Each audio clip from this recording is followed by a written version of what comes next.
evening and welcome to the 5th episode of Dungeons and Drama Majors, the live-streamed D&D show where a group of us drama majors and our adopted friend Ben get together and play Dungeons and Dragons in a steampunk-themed universe, all of our own creation, and where we just mess around and have a good time, and hopefully you have a good time as well. We're just going to pick things up right where the last episode left off, with the party just exiting the Mid-District, heading on their way through Fontaine's Tunnel, through into the High District.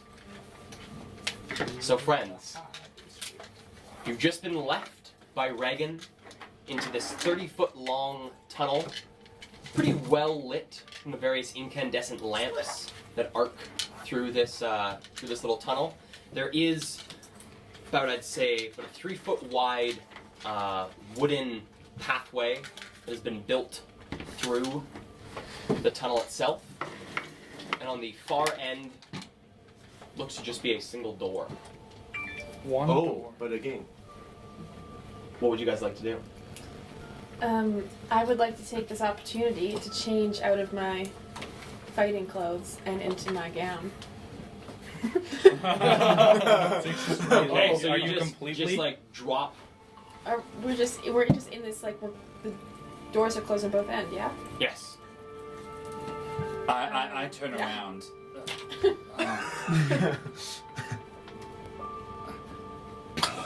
I wouldn't look anyways, but yeah. I wasn't looking to begin with. I'm still waltzing towards that door, so I am none the wiser. I'm invisible and also naked. Yikes. You're like the Invisible Man, your clothes don't change with you, so you have to screw them off. Yeah, my clothes don't show. I actually have a fear of an invisible person with clothes on, no head, like just clothes walking around. You got like an actual fear, like Yeah, like if you were to turn invisible in real life right now, I might cry. good to know. Alright, so you guys just walk through. No, we don't just walk through the door. I was thinking, with the three of us not really looking like we fit in the High District at the moment, maybe Isla and Jade, maybe the two of you should go ahead without us to get our costumes and bring them back here, so we don't risk getting caught in the walkover. Isn't it like a fitting? Like, don't they need our measurements? Is it a fitting, or is it just getting the clothes? I thought it was a fitting.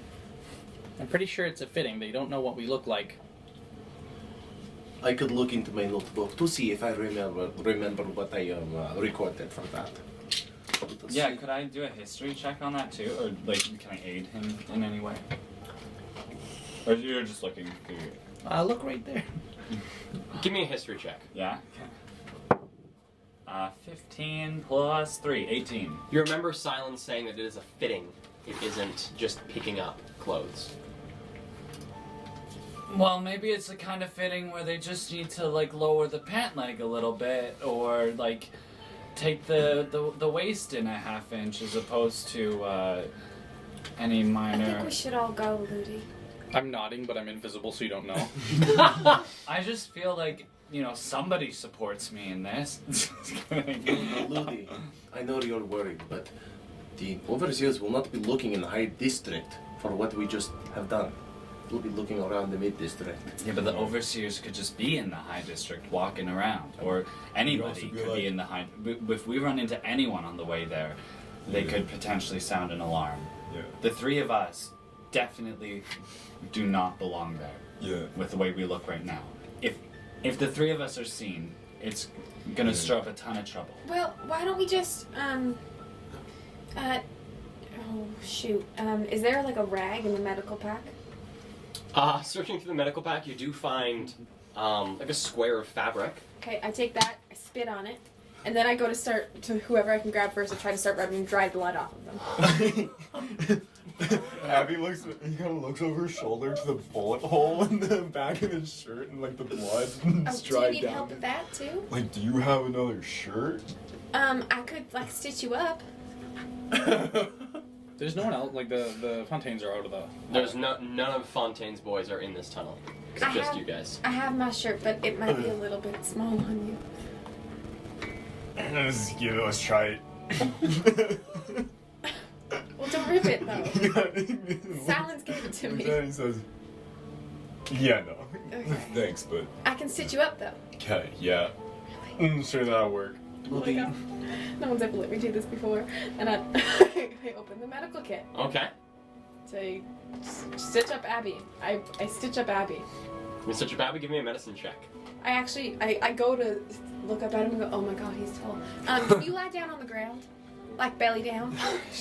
Is that the ground is dirty as fuck, right? The ground is quite dusty. Lots of little pebbles that have been picked up from just like things falling.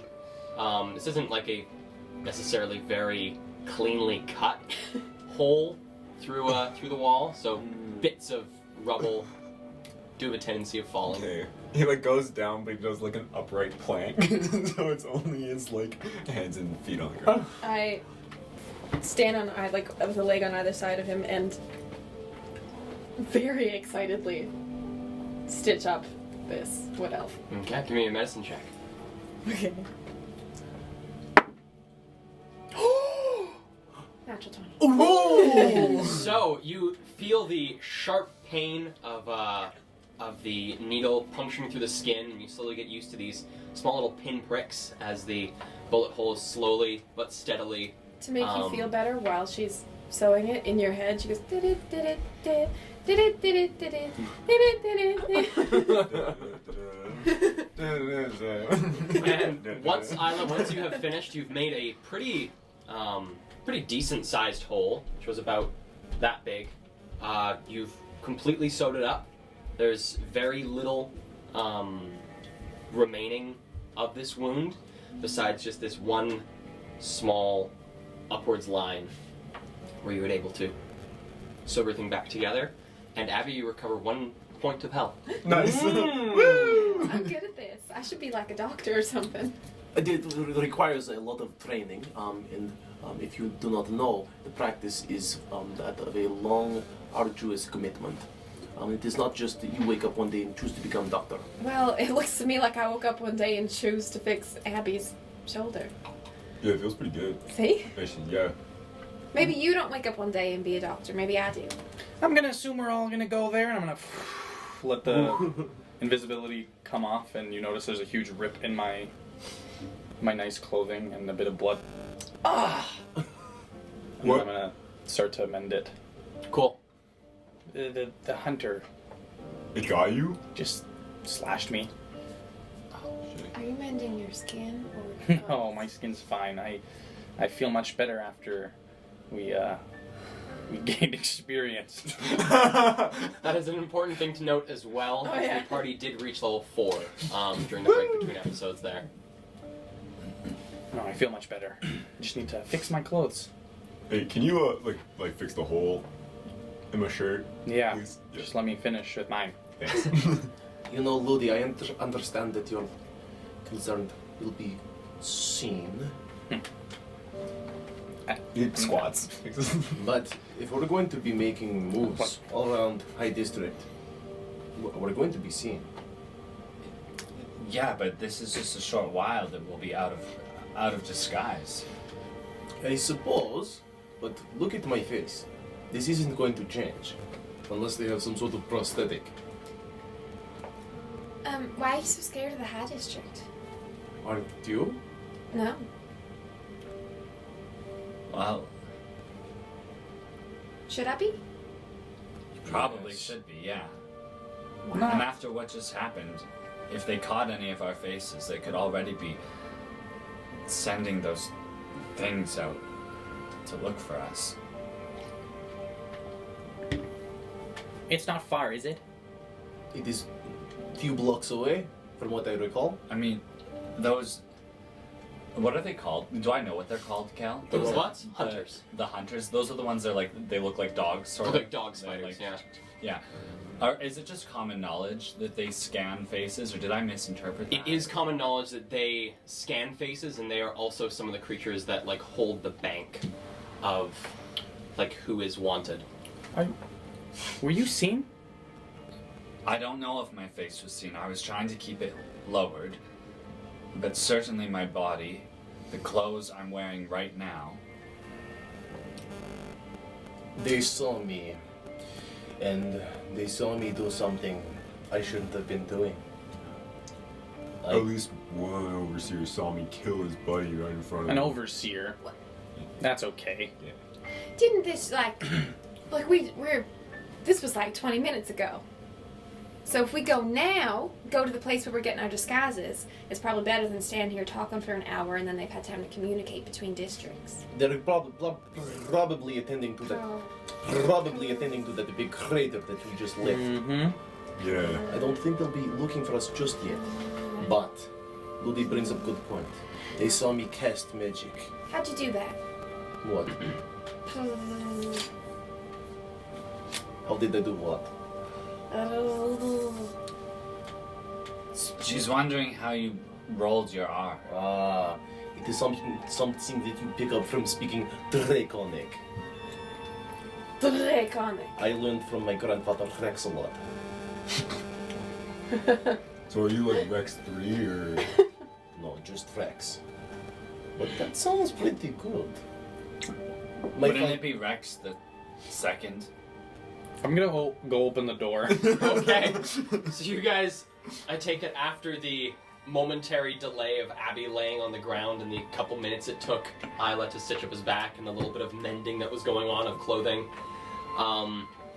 you guys reach the end of this tunnel up to this singular wooden door and push it open there, Jade. Yep. Cool. So pushing open the door, you find yourself in a barren storage room. Oh. And looking about, seems to be quite a large amount of dust and little bits of rubble that have been tracked in from the excavation itself. And then dead ahead of you, there is another wooden door, maybe about 10 feet in front of you. I go peek open and I go peek like open a little bit and peek in as well. Okay, give me a perception check. Natural 20. Oh my gosh! Nice. Yeah. Well, pushing this Nothing thing but. a little bit open and peering with your little halfling body, able to get yourself in a prime position to just look straight through this little slit. You find yourself looking into what looks to be the main room of a high district residence. You can see that there is a lavish sitting room sort of off to the left-hand side. Looks like immediately to your left-hand side there's a set of stairs that lead up to a second floor. But beyond that, there is an archway that leads into a sitting room. From where you are, you can see one elderly high elven woman seems to be talking to someone on a couch next to her. You're unable to make out who's next to her just with the angle that you're at. You can see in this room that there is quite a bit of stained glass coming or on the window facing into the street. And then in the room that you're directly opening this door up into, you see a small table with two chairs next to it and two quite obviously dressed Fontaine's gang members sitting at the table just chatting quietly. I just slip on in. Okay. Pushing open the door, there's a quick just glance over from the two sitting at the table, but looking up you can see a small bell on the right-hand side of the door, which appears to be what was rang when you guys were on the opposite side of the tunnel, to let them know someone was coming through so they wouldn't be surprised when you guys exited the tunnel. You can see leaning beside these two gang members, two large blunderbusses up against the wall. And coming more into the room, you can see the seating room to the left-hand side. There's another elderly high elven woman having a discussion with this other elderly high elven woman. And immediately, it just gives off this aura of this is just a big front. Like these two women meant to just make it look like nothing suspicious is happening here. You can now see from entering the room, peering into this seating room where the two women are, the stained glass depicts, looks to be like lilies along the edge of the glass, these white lilies. Okay. I'm gonna follow in behind Rex, looking around and taking in these people. Do I recognize any of them? Give me a perception check.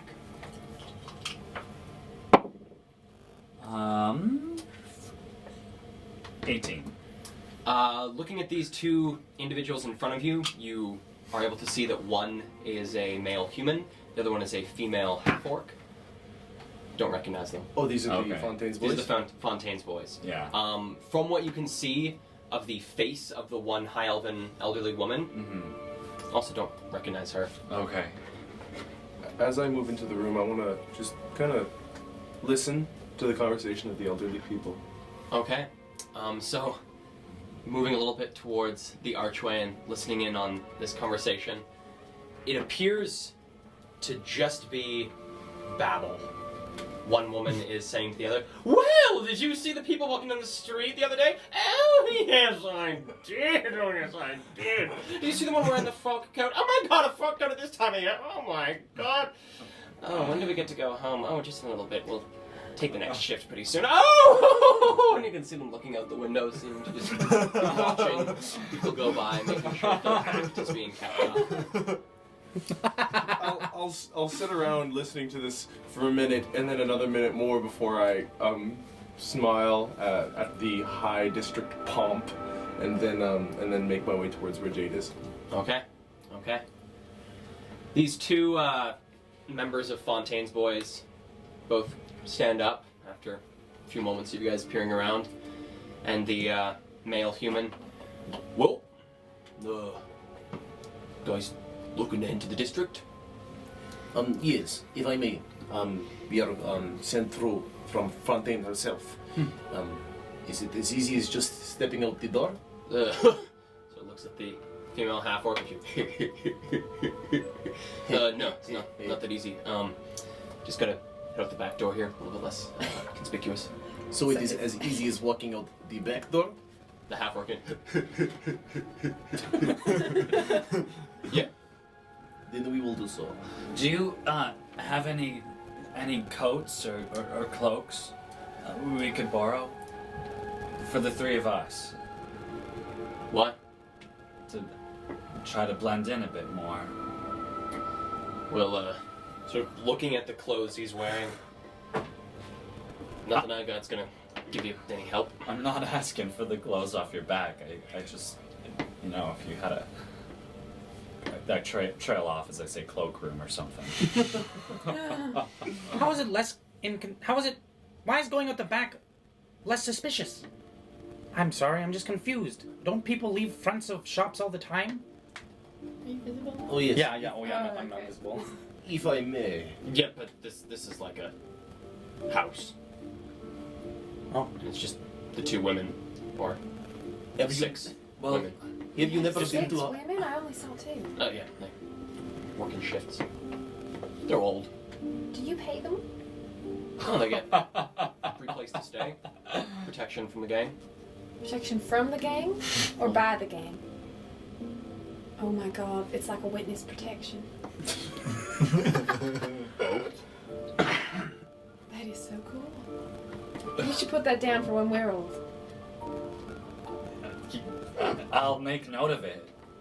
I am a long way from being old, I tell you that. I plan on dying by gunshot before then. Well, I don't plan on dying at all. It is just a light, actually heavy, dark remark. Yeah, I just don't like when you joke about stuff like that. I bet you some people may like joke like that. Can we meet the women?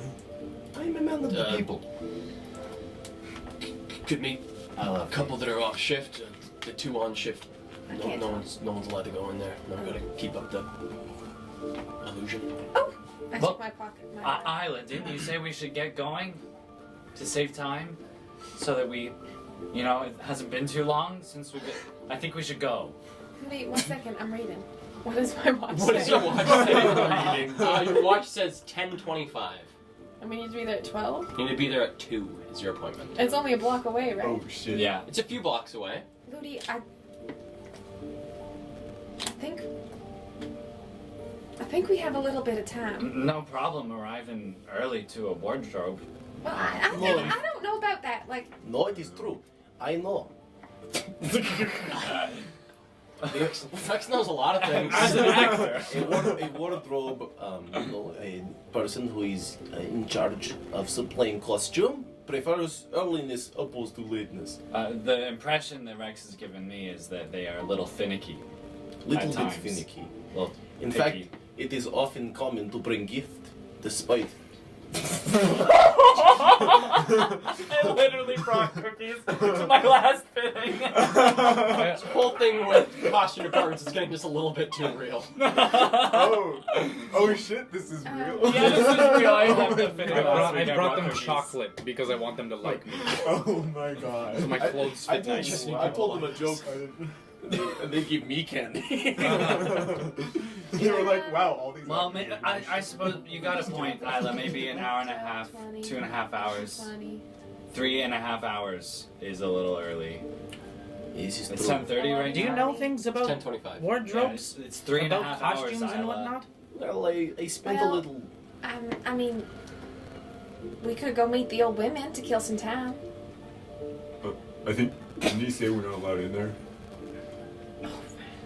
Well, the other old women, right? What are we Why going do we to wanna do for listen? 3.5 hours? I did spend a little bit of time. Apparently, old people are full of wisdom. You know what we could do for 3.5 hours? Rex. I did spend a little bit of time with High District Pomp. Rex. You could do that one-man show of yours. You know the one I really like? Oh, it is just an old tale of mine. It's really good. Do you guys want to hear it? Not at all. No. But we have 3.5 hours to kill. It is only 4.5 hours long. Can't we like check in at the fucking? Don't we have rooms here? Yeah, yeah. We could At get the, one. the Boggle and Bard. No, no, We no. can We go- absolutely cannot go check in why at the can't we I hut. love how I name things. We don't have our Get washed disguises up. yet. You can't. How? You can't go walking through the high district it- looking like you're looking right now. Isn't it a front though? We aren't going anywhere until we have our disguises. You wanna play How dice? far away is it? Stop shouting. The old ladies are gonna hear you. Are the old ladies? The old ladies are part You of can our see the team's one that voice. is facing towards you because they're both sitting on this long couch facing each other. The one that's looking in your direction is talking to her friend but keeps like trying to like glance over her shoulder to try and see what's going on. Ooh. You guys want to Okay. just play some dice for a bit? I look over at And I them pull out a little pouch of dice. a little wistfully. And Nice. You I bet mean they have some for money? cards. What else would we play for? Yeah. Fun? Sorry, I only play poker. Do you have any cards? I do. Do I have any cards? Is poker a game in this world? Poker is a game. I'm going to open my hands, and as I do, you see like a fan of cards like from one hand to the other, but they like the arch remains and it's like ever flowing. This infinite deck. And your hand goes through air. So you don't have cards. No, just magic tricks. I have could go. dice. I could go for a Let's very play. long time. With Is there a doing table that we can sit at? There's this small table where the two guards were sitting at, but there appears to be another one just like right around the corner, right between the stairs and this door. Okay, I go sit at the table, pour out my dice, and they look like this. stuff. Ooh. Oh. They're all D6s. So they all look like this. There it is. They all look like that except my colors. And I put them on the table, and I pull out one gold piece and put it on the table. I know how this works. I pull out 2 gold pieces and put them on the table. Okay, and I pull out another one and put it on the table. Damn it. I'm not trying to sell a house. What? I'm not trying to spend a lot of money. That's not. What are you? We I each don't put down think one and Isla knows whoever how wins. to play this No, I'm game. supposed to up the ante. No. That's Oh, poker, not dice. You just said we were playing poker. We're gonna no, play we're dice. he's Those aren't. playing dice. You just put down one gold piece. Okay, Whoever I, wins I takes take it. back 2 gold pieces. I take back Okay. one. And we play dice. Well, how do you guys want to do this? We could do it. We could do contested sleight of hand rolls. We could actually play dice. You guys could both roll. I have proficiency in dice. What? Yeah, I have proficiency with dice as like a tool. Yeah, as a tool, as a gaming set. Yeah. Well, both of you give me a roll in a d20. Jade, you get to add your proficiency. What? Natural 20. No, 6. Okay. So you give a roll. Jade does a little bit of a fancy shake of these dice, rolls them out, gets quite a good number. I apologize to anyone watching who knows how to play dice. I really not well versed in it, so I Alright, don't know Kale, if you're anything- fired. There's like Yeah. there's like Right. games there's like dice games You where know you're all everything, right? rolling to get Yeah, certain numbers, and then you have to like Yeah, you have to like because trade them and things. There's liar's dice where you're rolling dice and you have them and you're placing bets on like, I think there's 2 2s, and then someone says, well, I think there's Yeah, that's 3 3s. Okay, well, I think there's 2 4s. And like things like that, and then you call someone on it, and then someone loses. You know what? This is a little complicated. Maybe we should play Battleship. I've never I love played that game. Battleship. Well, play I won Battleship this with you time, so I right take now. your coin and mine. Okay. You forfeited, so that's. Well, I also won. But I tell you, Yeah. I will only play Battleship as long as you promise not to cheat. Because you've lied to me before. You've lied to me before. When did I lie to you? All the time. Give me example. Like, When I said wait. that you were clever? Because that was true. yeah, I know it was. Good. But you just said that Rex lies to you all the time. Yeah, because he so says stuff all the time, and I know he's lying. I'm really good at telling when people are lying. Oh, is that your lie detector going off right How now? did that stay on? One sec, friends. It is a call from our agent. They are telling us that Matthew Mercer would like to pick us up to do intermission between Off the thing. each half. Oh, sorry. Oh my god. Yeah. Yeah. Very odd. It's, thought that thing was thanks for unplugged. calling Sorry us, about that, Bob you guys. Ross, in the chat. Yay. It's Bob Ross. Bob Ross. Hey. Happy little Yeah, let's just become an Well- orchard farmers. I do not know what this battleship game is. I was lying. You see? Oh, Why would you lie about I that? think we should go talk to the old I am an impulsive liar. While this is going on, I'm staring at Jade. And I'm trying to figure out if I recognize him from before we met. Not if I I'm searching in my memory to see if That's gonna cost a spell slot. Yeah, it is gonna. I have no spell It's slot. gonna cost a key point. Give me a history check. I think somebody in the chat potentially just gave us rules to dice. I don't know. It's a link to something. Maybe it's a link to a virus. Something. Porn? Or I'm down. Anyways, yeah. I'm trying to figure out if I know him from somewhere. Give me a history check. Ah! This went so far away. Oh no, man. You okay. get that. I can get it. I got it with my toes.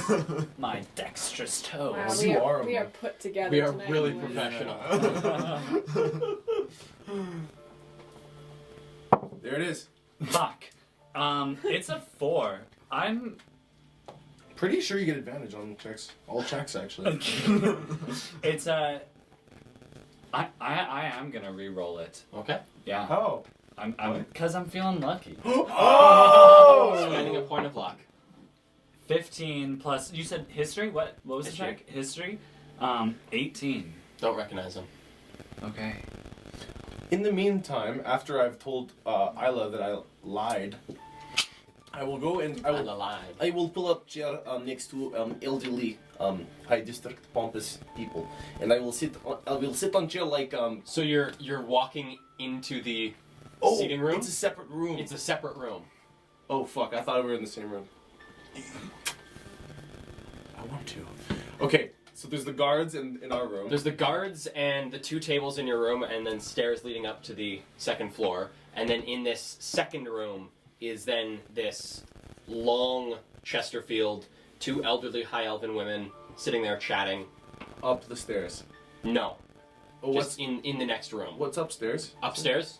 No. I'm going to begin to walk upstairs, and I'm going to keep my eyes over my shoulder at the guards. Okay, so as you start walking upstairs, one of the guards, hey, Yes. we'll stay down here. Just stay down again. Okay. Oh, Ludi!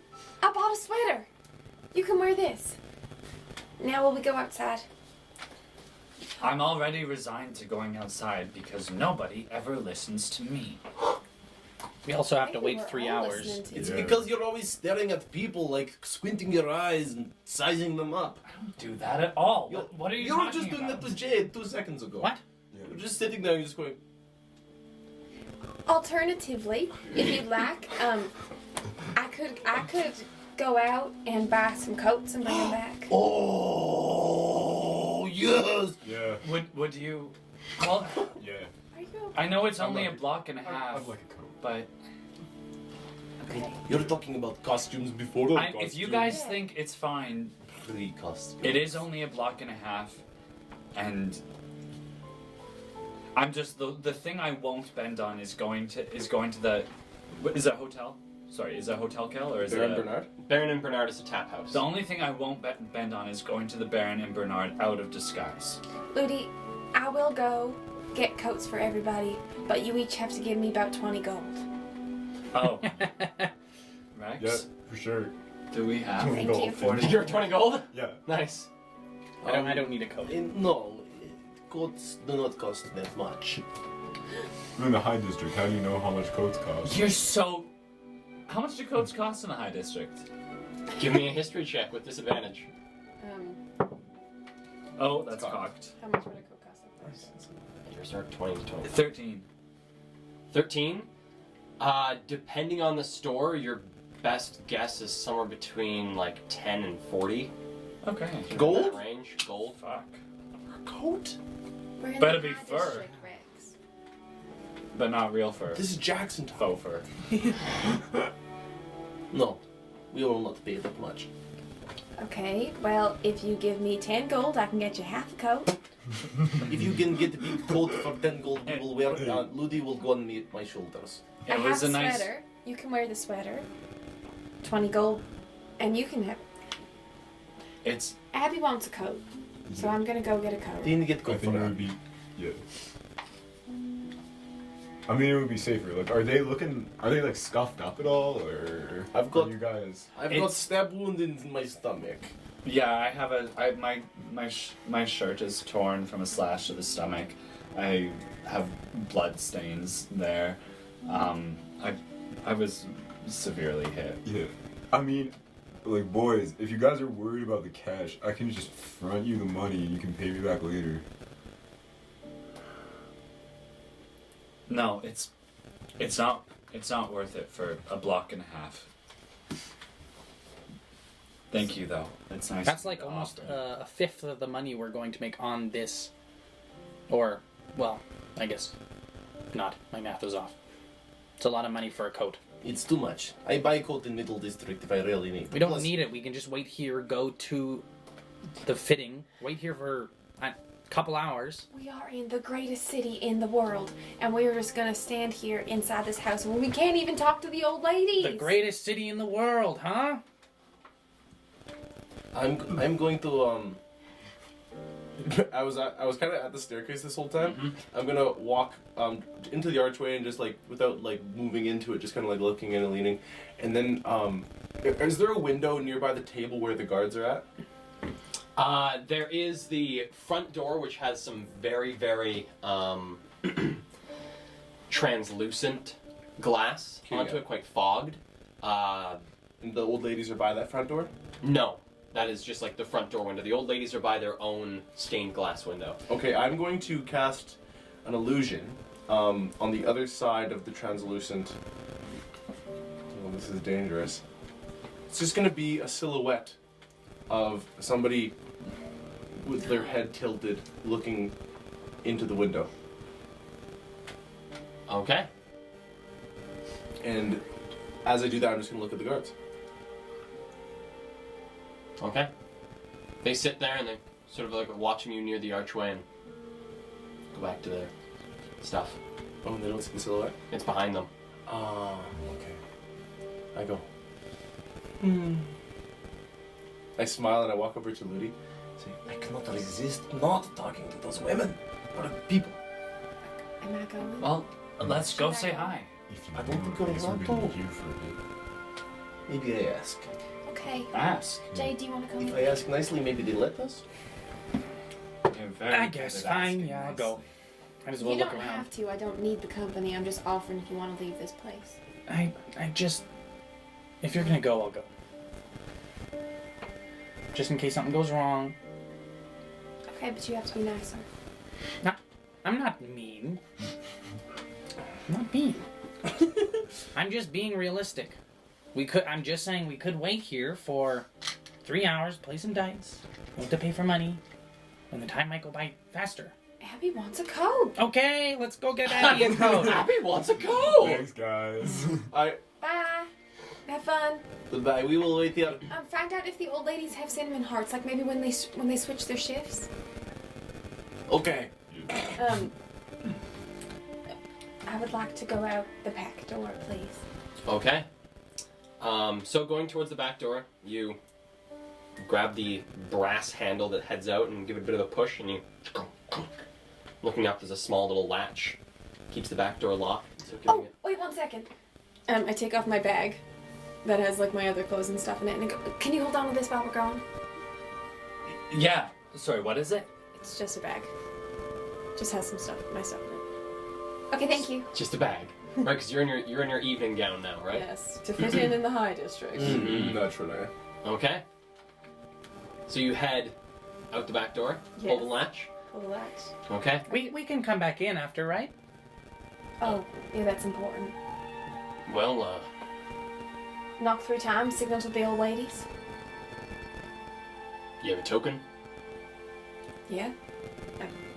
Oh, Ludi! Yeah. There's something in my bag I need. Oh, yeah. Of course. Reach in and grab a token. You have a token? Well, when you return, just hold it up Okay. to there. Does he need one too, or do you trust we both have one? Do you have yours? I Yeah. don't need to see it. If you don't have it, you just can't come back in. Okay. So I we it. have ours. So who do I show it to? The old ladies? Just point to the back door, and you can see on the back door there's a small glass peephole. I message you in your head too, and I say, I don't have one. Remember, I wasn't... Right. In his head, I go, okay, right, hold on 1 second. Ludi! Yeah. Hold on, I forgot something. Just give me 1 second. And I run back in to Ludi and I go, I need your token. Jade doesn't have one. You're not going anywhere. I know. Come on. Just don't lose it. And don't keep it. Come on. Thank you. Okay, bye. Learn how to play Battleship. What did you just give her? My token. And you head out into the streets, head out into the back Jade alley. needed one. Here you go. So she'll give it back. Okay. I want to rifle through Isla's bag. Oh my Start god. But shooting up her I'm bag. gonna move away from. I don't care if Rex sees, but I don't want Abby to see. So I'm gonna. I guess maybe it'll be a stealth. I wanna saunter away. I'm gonna saunter away casually from the group. That's what I'm gonna do. Okay, give me a stealth check with disadvantage. With disadvantage? It's just the 3 of you in this room with these 2 guards. There's not a whole Nat lot. 20. Nice. There's been Wait, don't you have- 4 Yo, don't already. you have disadvantage? Fuck. You do have disadvantage. Oh, with disadvantage. Sorry. Just make a 5th one. 4 4. plus 420. 6 is 10. So 10. We. So you guys see Ludi saunter off to a corner with Isla's bag. I pay no mind. I'll walk to the guards. And I'm gonna rifle through the bag. So we sort of sitting there. One's like just looking at his gun. I say, The blunderbuss. huh? It is big. Is that the blunderbuss? Excuse me if this is This is an attempt. rude. Oh. But how long do you intend to stay here? This isn't a hotel. It's more of a passing through. Tell. Good one, Woody. I plan on staying here as long as it takes for me to talk to those 2 people in the room next to us. Well, they have another. Pulls out a small brassy pocket watch. Hour and a half. And then they die. Yep. It's really sad. Lose a lot of old women. No, the others come and replace them. And then what do you do with them? They go home You send them out into the streets. to their homes. Oh. I understand. I was just playing around. Is there no way I can go and speak with them now? No, it isn't good for visuals to have a dragonborn clothed as yourself. What if I crawl on my belly underneath their chairs and then talk to them in their own voice? You know what I'm saying? They are how do I put it? It's a strange. Well trained actors. They need. Oh! Oh, don't say actor. Not to this That is a dirty word in this Well, stream. no, just to Rex. You could say it to anyone else, but you saying it to Rex is like lighting a fire. Oh, actor. It just so happens that I am myself trained in the theatrical arts. You're rained. Trained. Trained Oh. in the theatrical Looney arts. rolls his eyes while rifling through Isla's bag. As I roll my R's. Just, if I can interrupt for a second, you are probably done rifling by now because you open Isla's bag, and it's, by the way, it's just a tiny little black backpack, like a little tiny one. Inside is the clothes that Silence gave her. So inside is a very scrunched up suit of leather armor. And that is it. I'm imagining a little purse that's like 4 inches by 8 inches. Yep, little tiny.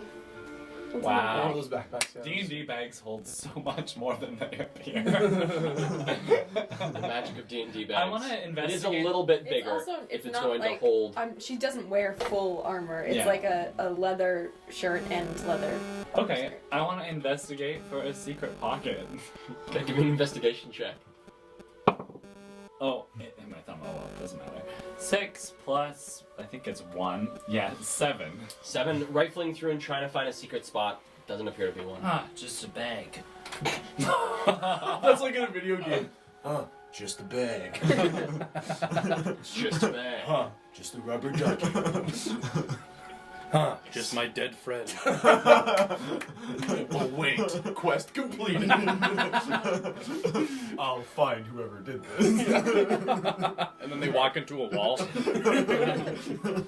So, friends on the street.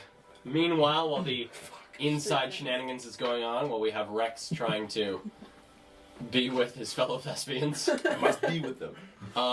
you guys head out into the back alley, and it's a pretty cramped little back alley, maybe about 3.5 feet wide. But sneaking down looks to be a dead end to your left, but towards the right you can head out to a small intersection. It's not a four-way intersection. There's another way that continues on straight. Another one that heads out to your right immediately back onto the street. Which way do you guys go? Do you guys keep going To the straight dead end. around? Go to the dead end. No, I'm just kidding. No, Boom! Go right into the wall. I'd like to go out the one that goes immediately out onto the street. I just follow. Okay.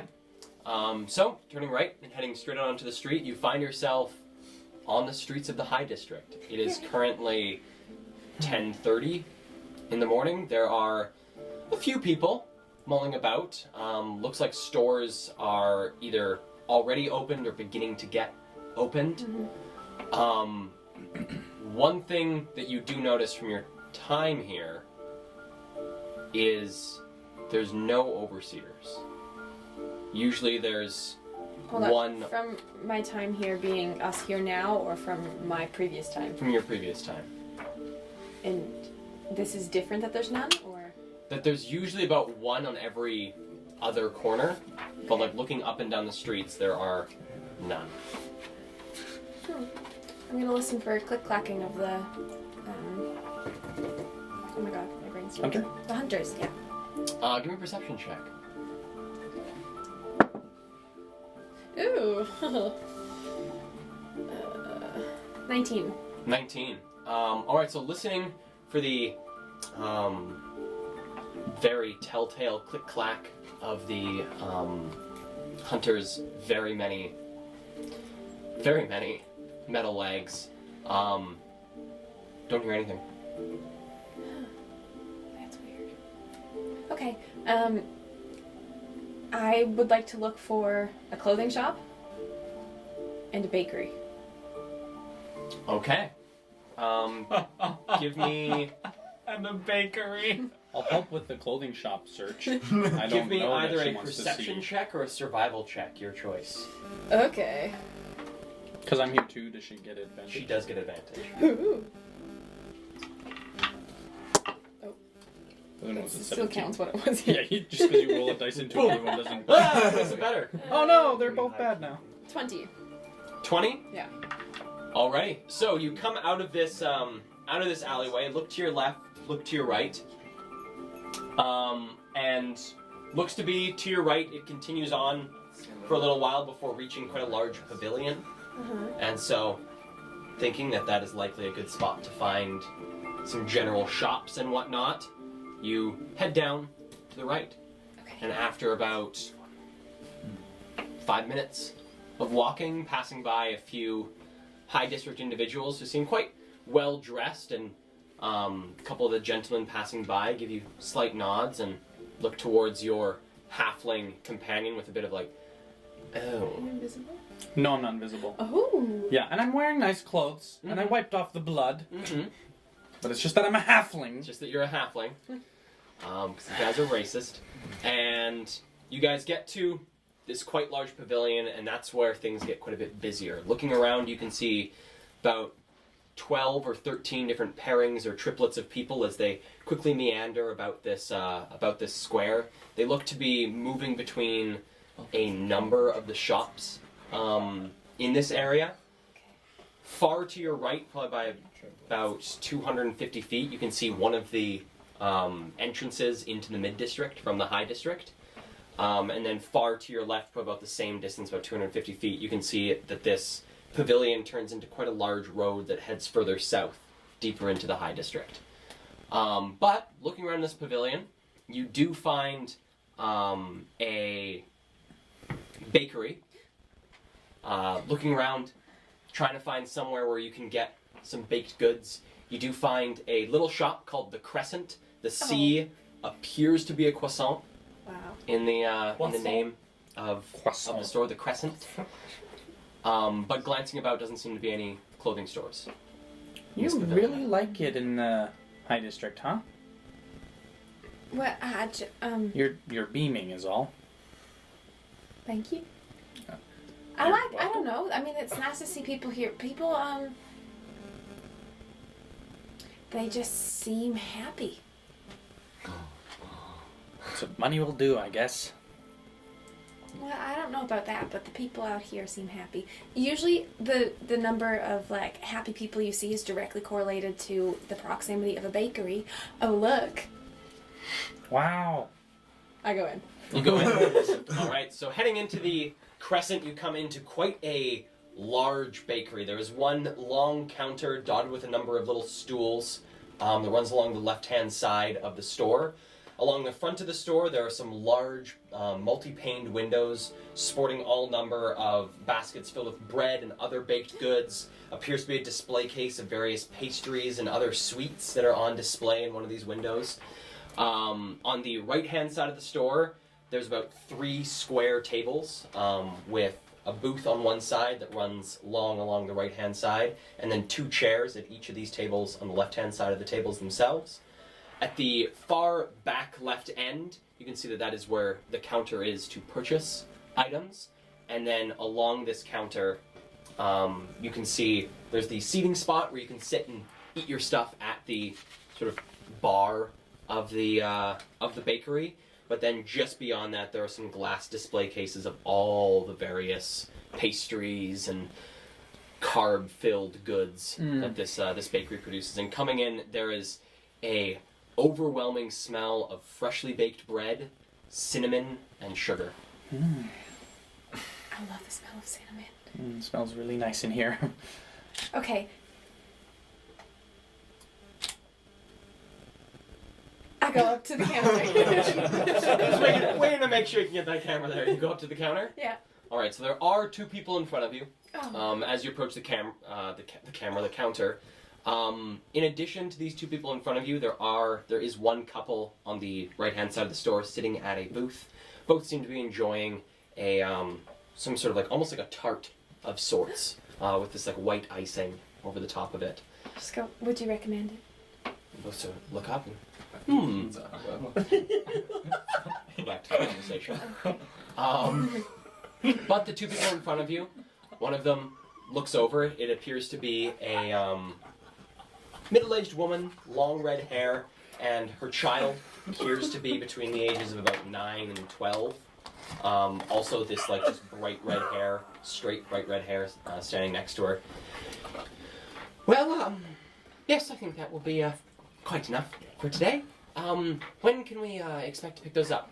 And the gentleman behind the counter appears to be a quite well-dressed wood elvish man. Well, they should be ready in no time. If you come back in the next 15 minutes, maybe finish up the rest of your shopping, we can get things squared away for you. And the little one there, the little one, smiles up at the baker and he goes, well, just one moment, I might have something for you. And he goes below the counter and hear a bit of movement, and he pulls out a small little bag with, giving a bit of a shake. Appears to be some sort of baked good within the bag itself. And says, here, for the time before you get your sweets. A little pre-sweet for the sweetie.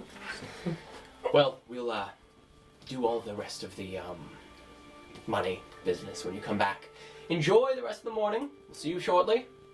These two head out the front door. Do you think, I message you, do you think he'll treat me like he treated that little one? Well, good morning.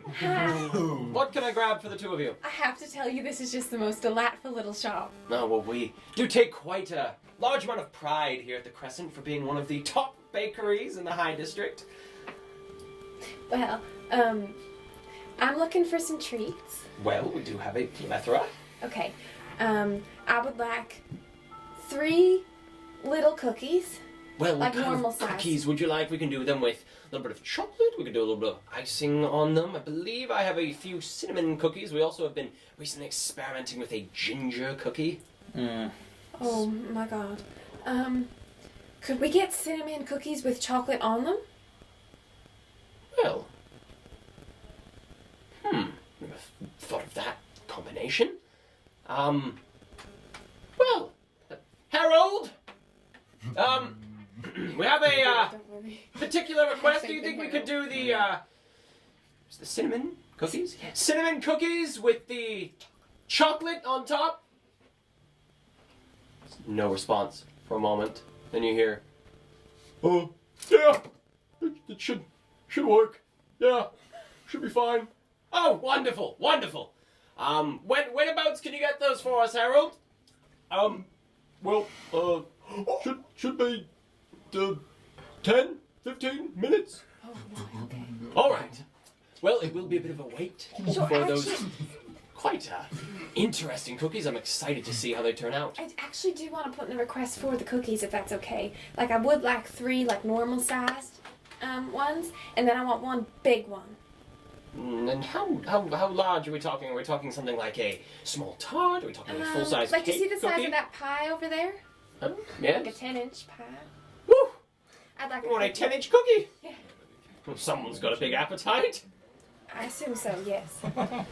Well, I'm sure that we could get that done for you. Harold! Another request? Yeah. What do you need? Well, we're wondering, could we get one of those cookies? And is that just the regular cinnamon, or is that with the chocolate on top? No, with the chocolate. With the chocolate, the cinnamon with the chocolate, the ones I just told you. Yeah. Could we get those with the, larger size? Pizza size? Yeah. Yes. Yes. Yes. Thank you. Do you have savory donuts? Well, depends on what you're looking for. Savory We do have a couple that we've been salty experimenting, just trying to get the tastes right of the High District folk. I've had We a have- couple really good ones.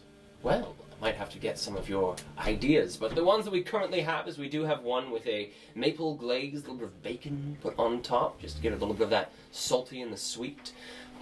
Besides that, for our savory donuts, we do have a banana donut. It's more of a banana bread than a donut itself.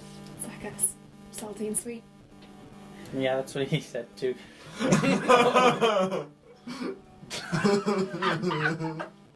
Well, do either of those tickle your fancy? Yes, I'll have a maple bacon donut. Wonderful. Also, just an idea, some sweet potato filling. Sweet potato filling. That sounds so disgusting to me. Sounds- I think that sounds good. Harold! That's Yeah, not bad. yeah. Sure, Oh, it's sweet potato, like, yeah. fluffy kind of sweet. Have you ever thought about what it would be like to have sweet potato in a donut? Mm-hmm. No? Maybe? We are changing Oh, lives no. in the high district today. Well, put it in the book. Might as well. Well, maybe give it a try if we find some spare sweet potatoes. Darlin, I have 2 more questions. Yes? The first one is, do you have a croquembouche? Crocom? I don't believe I'm quite understanding your accent on that one.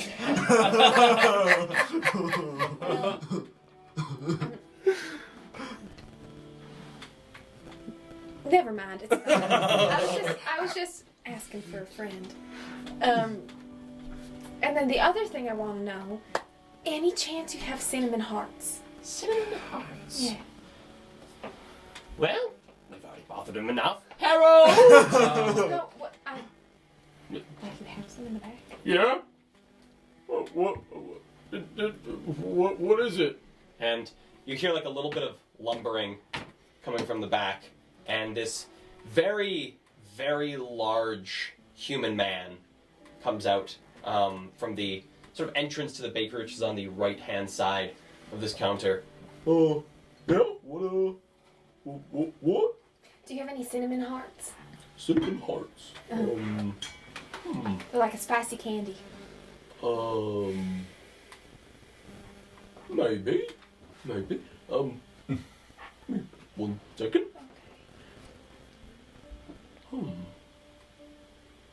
Well, I'm going to look, Harold. If you don't have any, No, it's I'm thinking.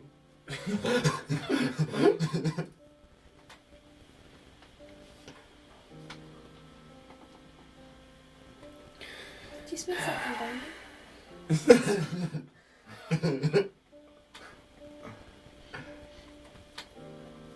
Do you smell something burning? My job. What's that looking for again?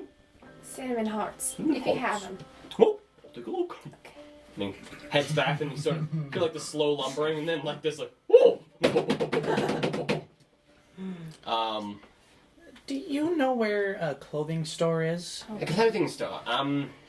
Well, nearest one by. Well, there is one that I would recommend if you're looking for something quite fancy and a little bit of a experience as well. There's one on the. Well, I guess from where we are now, it would be further on the western side of the High District. There's a certain shop called Cloud9. Have you ever been there? Quite fantastic. Lots of different arrays of interesting clothing. They have some very high-tech, robotic stewardesses who help you get your clothes all figured out. It's quite exhilarating, really. But besides that, I'd sounds say cool. maybe. I'm not sure about Cloud9. I've actually heard mixed reviews. Oh. Is there anywhere else you'd recommend? Maybe something for like an everyday coat, not something like quite the experience like Cloud9. For an everyday coat, I'd say. Well, there's the Pin and Needle, just a little bit south of where we are. About half a block. It's down towards the Gloaming Commons. Half a block that way. Okay, thank you. The cookies should be ready, and I assume that Harold hasn't burnt them. About 10 minutes. Would you like to pay now, or when you come back from getting your shopping done? I can pay now. All right. Well, with the large cookie, and that was, you said, 4 others? 3 others? 3 others. 3 others. 1 large cookie with 3 others. And then of course, the savory donut. Well, let's do a little bit of calculation. Right beside the very small, sort of like brassy register he has in front of him, you sort of hear this.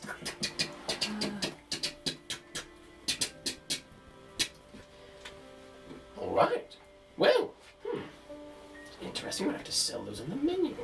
Well, that comes to, in total, 1 gold, 7 eagles. And I pull out the gold I just pull out a gold and put it on the table. Wonderful. Here's 7 eagles. No, perfect. Oh, you know what? Give me those things. I have a gold in my Oh, I see. You can give the rest to Harold. Assuming you didn't burn the latest batch. Okay. Is the donut ready right now? Oh, yes it is. Let me just... He goes over. Would you like it now or earlier than the rest of it? All right. He goes over towards his right-hand side, you guys' left, and heads down this display cases of various goodies and stumbles along the spot where there appears to be these 4 banana bread donuts, and then what looks to be just 2 left of these bacon and maple ones, and he takes one of the last 2, brings it over, puts it into a small bag for you. There you are. Well, We'll see you That- soon. yes. Thank well, you. enjoy your time. What's your name? My name? Yeah. Demetrius. Oh, Demetrius. That's Yes. lovely. Very nice. Is it good? Taking a bite into it, give me a roll on a percentile die. Okay. Harold isn't super consistent. 36. 36, this one's good. Very tasty, thank you. Good, you got the balance right. Okay, let's go. We'll be back. Thank Well- you. Enjoy! You were right. Bakeries do make people happier. You want a bite? No, thank you. Wow. And with you guys heading to the Pin and Needle, friends back at the secret entrance into Fontaine's tunnel, what would you guys like to do? I understand that there are rules and you have some sort of, facade you're trying to uphold. It's just they're working. But just let me talk to them for a few minutes. Well, they're talking to each other. They don't need to talk to you. Could I talk to them from a distance at least? Why? Because I must. Oh, what do you need to ask them? Well, if you're telling the truth and that they are professional actors, then I could learn a lot from them. They're Please! better time to get lessons from our 2 ladies. Could you just let me go ahead and talk to them? Give me a persuasion check. With begging advantage. Beg vantage. 15. 15? I'm Dragonborn. Yeah, I know, and that's what makes this hard. Bro. Well. So silly. Barbara, Barbara. can you come to just the entrance, just the archway? Your husband has called you from upstairs and is having a conversation about missing papers. Oh, husband. That Not, should be good for now. No, you don't. No, you don't. not husband. You did. This is just spur her mind. Act. Direction. Am I the husband? I can play the No, husband. no. You Right, just ask her what you want to ask her. Who am I? What am I even talking to? What about brother? What about brother? I'm her brother. A brother. Oh! I take my cane out. Brother from another mother. Brother from another mother. I walk up. I'm the brother's friend. And so you see, I'm not good at this. you see the one. Anybody can be an actor. See the whole one elderly woman who's on the side closest to you, the one that has not been facing you. Yeah. She stands up from the couch and sort of turns around and looks towards you, and she has this long, long white hair that has been pulled up into quite a tight bun. up and back on her head. She has these piercing green eyes, and is wearing quite a nice sort of like floral patterned dress as she sort of scurries over and gives a bit of a nod and wave at the other woman behind her, waves and sort of looks at you suspiciously. Hi, Barb. Barbara. Yes? Barbara. What I'm- can I do for you? I'll cast minor illusion to create the illusion of a mask that looks like a male version of maybe what she looks like. What are you doing? And say, Barbara. Oh, It's your brother. was Do there not a you reason recognize for him? For this, Miguel, besides just, Barbara. spooking me? My name, and I'm gonna like move over to the side of the illusion. Say, my name is Rex. I'm from the Middle District, Yes. and I am your brother. Eh? She looks over at the two guys. Why? Okay, I dismiss it and say, listen, Barbara, I am attempting to learn from you, but you're not doing very good at staying in the scene. Well, Rex, I don't think that you're gonna learn anything from her if you course. insult her like that. I'm sorry. This is true. Good point, Ludi. Your vocal cords hurt? no, just, resting them. Oh, Oh, yeah. Perhaps there is tea nearby and I could share a cup with you. Well, we have it by the table. Do you mind if I take a seat with you? I do mind. Listen, Barbara. We're halfway through the scene. We've been working on this one for months. Rex, I think she's one of those pretentious actors. It cannot be. Barbara is not pretentious. Barbara is a master at her craft. I mean, She just wants the most optimal setting and environment to do what she does best in. We come back in 20 episodes. I can to do fight so Barbara. many things, Barbara. I can act. I can create different realities. He's really good at it. Would you just give me a shot? well, if you're interested in pursuing the actor's profession, Yes. He's already on the path, Listen, actually. listen how good I am. I can do your voice. Oh, do that one. That to be or not to be. To be or not to be Dragonborn? That is the question. Whether it is... Oh my god. It's pretty It's nice. my huh? favorite. I wrote... Listen though, I can do your voice. Listen.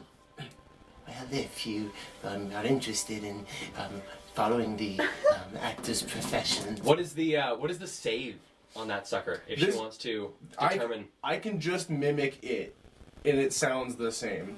But I'm not pretending to be another person right now. Oh, so it's the pretending like mannerisms and stuff where they can make a check to see if they. He's doing an amazing job. I'm just mimicking her voice, like, accurately. wow, that's very impressive. Well, if you are interested in pursuing the actor's journey, such as myself and Charlotte are, and The other woman sitting on the couch is just staring at you. you could always go by Bartholomew. Sorry, bit of a dry mouth. Vocal rest. You could go by Bartholomew's home for the new actor. Bartholomew's Oh home. my god, no. Sounds like one of those pyramid schemey kind of like. No, Bartholomew, he Oh god. is from the West Cliffs. They have glorious outdoor theaters in the West Cliffs, and he trained in those outdoor theaters. And he only takes on 4 students at a time. Oh, that sounds pretty prestigious. They usually just are women. Maybe he'd take me on too. Oh my god. But he's very good at his craft. You know what? Yes. I do think that I could probably. I could Sounds like the real world. probably Oh. convince him to take me on. He may be interested in having a different challenge. It's not common that the Dragonborn takes interest in acting. That is true. Visage is not very good for playing other characters. But It's if just I such could a- just commit to one type for the rest of my life, I'll get work forever and ever until I die from a horrible bullet wound. Well, it's a bit extreme. You know, this was excellent information. If I may ask one other thing. This conversation with my brother is taking a bit long. I understand. The act is fading, and Charlotte needs me to support her. She's by far the lesser of the two. Charlotte's inferior. No, not at all. No, Charlotte, I love you. I know what it's like to be Whoops. that. Sorry. Your friend's a bastard. No, I'm actually a really great actor. You just never know it. Luddy, you're so funny. And she turns around and heads back into the room and just like gestures towards Charlotte. And sits down and starts crying into her hands, and Charlotte's consoling her. You know how you're always being tragic crybaby? If you want to do it like that. Excuse me? I'm so kidding. But you could take a page out of Barbara's book. Do you actually think I'm a crybaby? Of course not. You better not think that. But you make me cry, baby. What, Abby? Yeah, you just... Abby's just there for the ride. Abby's not in the room. Oh, by the way. Where did you go? I peck Ludi on the nose and go, and then I turn around and see no Abby. He goes to the back door, like, as soon as they start, like, he's just like, what the fuck? And then, so he goes to the back. He says, hey, boys, would you mind if I stepped out for a minute? Like 10, 15 minutes. Do you want to come back in? Yeah. I have token, yeah. Token? Yeah. Yeah. Yeah, for sure. Be okay. Thanks. And he sort of steps outside. Okay, you hear Looks around. from inside, you hear one of the guards walk over to the door and you hear the latch closing behind you. Are there any birds around? Give me a perception check. Cool. Natural 20. Natural What 20. the fuck is happening? Looking around, up above you, there appears to be a roost of 3 pigeons that are sitting up on one of the high rooftops. Just sort of looking down at everything. However, you do see, with that roll, looking to your left, you see where the wall hits a dead end at the where it hits the wall that cuts between the high and low high and mid district.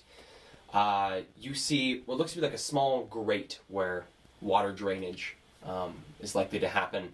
And by this water drainage grate, there's 2 rats also just sort of sitting there lapping at some of this water that's slowly draining. He's gonna just sort of look at the pigeons and sort of start trying to attract them. At least one of them to him. Okay, give me an animal handling check. 17. 17 already, so putting your hand up towards these birds, just sort of motioning to try and get one to come down and sort of see them. Pull out a little bit of, like, I don't know, breadcrumbs or something. It's like,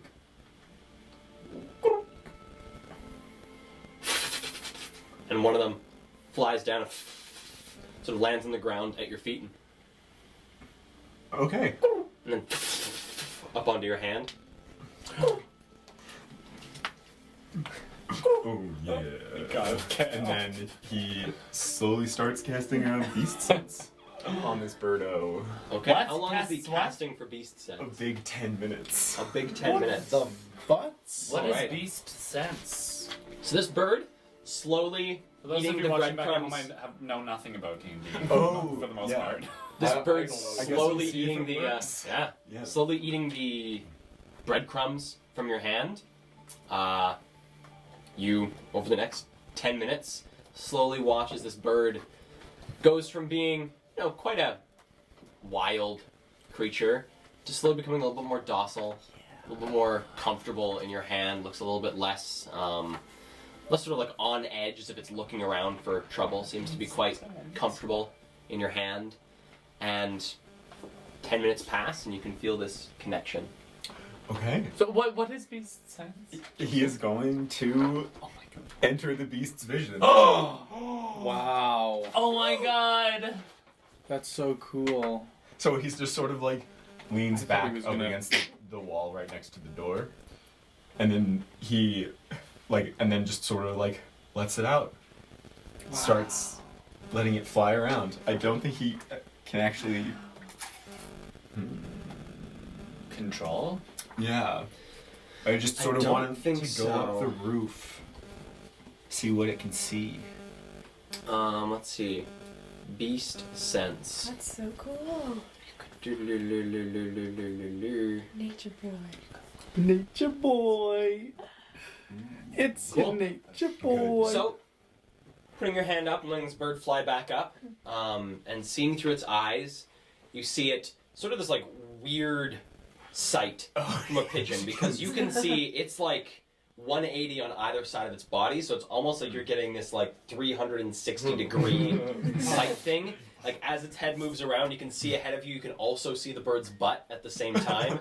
It's a really hard thing to get used to for the first couple minutes of this spell's casting, but you get more used to it as the bird sort of looks around, and you see yourself down on the ground leaned up against the wall as this bird looks towards its two neighbors. And sort of look at it like it's a bit of an alien creature, and it sort of flaps off and flies away, and staying within its sight, you can see the high district just begin to spread out below you. You can see further down to the north, you can see into the mid district. You can see a long plume of smoke That is. rising from about the west, the eastern side of the district itself. Yeah. As you get a bit higher and the bird starts to soar over towards the eastern side of the district itself, you see it as it passes by the nearest gate leading into the mid district. You can see walls of overseers that seem to be telling people that they cannot pass either way through the gates. The bird eventually comes to roost just a little bit further down than this large plaza that you see expand before you, maybe about like a 5-minute walk away from where you are. The bird roosts on the top of a building, this sort of like clay shingled building, sits there and looks down, and you can see into this plaza. There's a large number of high district individuals mulling about, buying things from various stores. You see people coming out with these large paper bags filled with various goodies, each one emblazoned with different logos and symbols from various stores that they have gone to. Does like life in the high district really seem to have been affected beyond the like lockdown?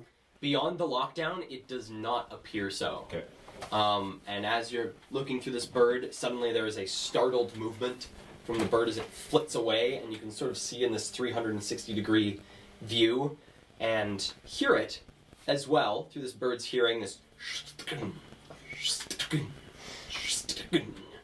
of this tall, metallic creature walking down one of these large streets towards the pavilion. It has these 3 long metallic legs, each one ending in a 3-fingered claw. Its body itself looks almost pyramidal, and from what you can see as this bird flies away, it appears to have a small, almost turret mounted to the bottom of this thing as it walks down the street. But one of the first things you notice about this thing is it's quite beautiful. Like, although it is this terrifying, massive mechanical creature, it has been built elegantly, has a lot of these smooth, sort of curving flares to its metallic brassy plates, meant to be both a protector but also something that is pleasant to look at as it walks down the street, carefully putting its feet down, avoiding even disturbing those on the street, at times stopping as people get near it. I know I can't see it, but how tall is it? It's probably about between 20 and 30 feet tall. Like a giant. So it's a very large creature that seems to have startled this bird as it walked down the street towards it. Wow. And this is in the high district. This is in the high district. Yeah. Do we know what those things are called? Yes. Abby does not. Yeah. Okay. Do you stay in the bird? Do you keep just watching, seeing where this bird goes, getting an idea? No. No. Okay. He's satisfied. Comes out of the bird and then shows his token at the door. Okay. So giving a quick knock at the door and showing the token to the small little eye hole. You hear door opens. Yeah, come in. Thanks, boys. At this point, you can see Rex just finishing up with his conversation with the actress as she runs off back into the living room. You know, Lily, she brings up good point. If things don't work out for me as a criminal drug dealer, then maybe, you know... Rex, you can't actually be an actor. It is joke. But you realize what pretending can do? Can get you into some pretty tight places. And out of some. Oh, you sexy one. Oh, hello. Oh, Hey, Abby. Hi. Where did you go? Yeah, I just stepped outside for a bit. Oh, Yeah, I just wanted to see what I could see. what did you see? Do you take hallucinogens? No. You're not interested in taking any hallucinogens? Way. Rex, No way. now is not the time to... Well, I mean, I it's won't. always the time to Tripped sell. so hard you were inside a boat. I mean, I don't need them, but I wouldn't say no. If it was like the right opportunity, yeah. Yeah, but anyway, like things seem okay. It looks like they've locked down the district a bit. We can't get in or out through What? the gates. They locked down the high district. Yeah, you just can't get into the mid district right now. Do I know if or do Rex and I know if any if the high district has ever been on lockdown before? It goes on lockdown not often, but it does happen, usually in correspondence with, What happened? Oh, sorry. a lot of the time, with attacks from Fontaine's boys. A lot of the times when there was ever either a danger of a aberrant on the streets or terrorist activity from Fontaine's boys. Yeah, it sounds like just a protocol reaction Okay. to evidence of aberrants being out on the streets and stuff. Yeah. But But is that it? yeah, you guys know, have you ever seen you guys have been here before, right?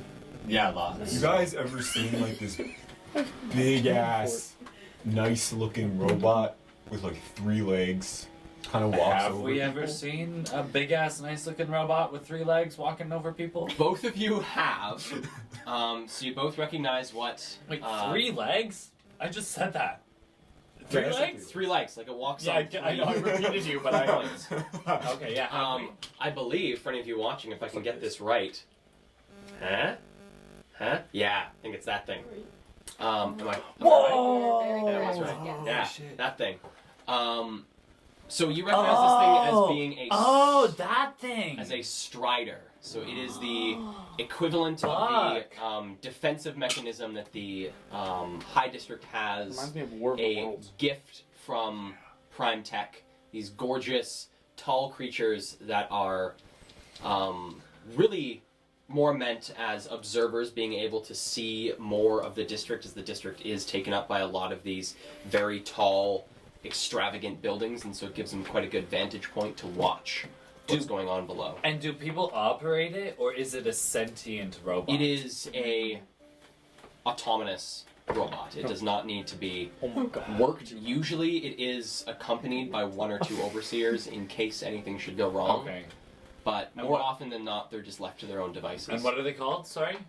Striders. Ah, they pulled out the striders. Okay. They do that once in a while when they're on the lookout for things. Alright. Gives them a vantage over the entire district. Okay. Yes. Well, I remember I had a contact up here in the High District who asked for lots of drugs, a lot of the time. And I would come at night, and sometimes I would see the striders. It would force me to take back alleys. okay. Yeah, I think I saw one out, but I don't know if Do we know Can if you do that striders, word? what their capacity to scan for, like facial recognition software, like what their capacity is along those lines, or if they have that at all? Give me an Arcana check.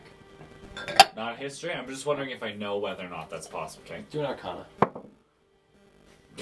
I probably do not know. 3 + 1 is 4. Besides that they have quite a good vantage to see people, you're not quite sure of what their facial recognition ability is, and whether it's something that they need to do themselves, or whether it's something where they work in tandem with overseers. It's hard to tell. Okay. Well, I'm gonna say safe to assume it's just as capable as the hunters, which is quite Yeah, good. that is safe to assume. All right. I would like to initiate short resting now.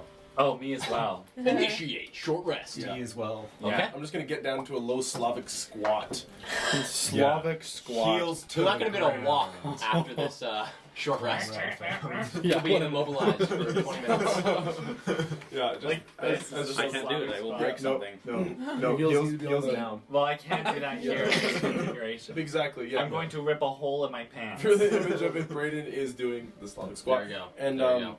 and- Also known as the actor's sit. oh yeah, yeah. I sound like this all the time. Or the pre-toilet poop.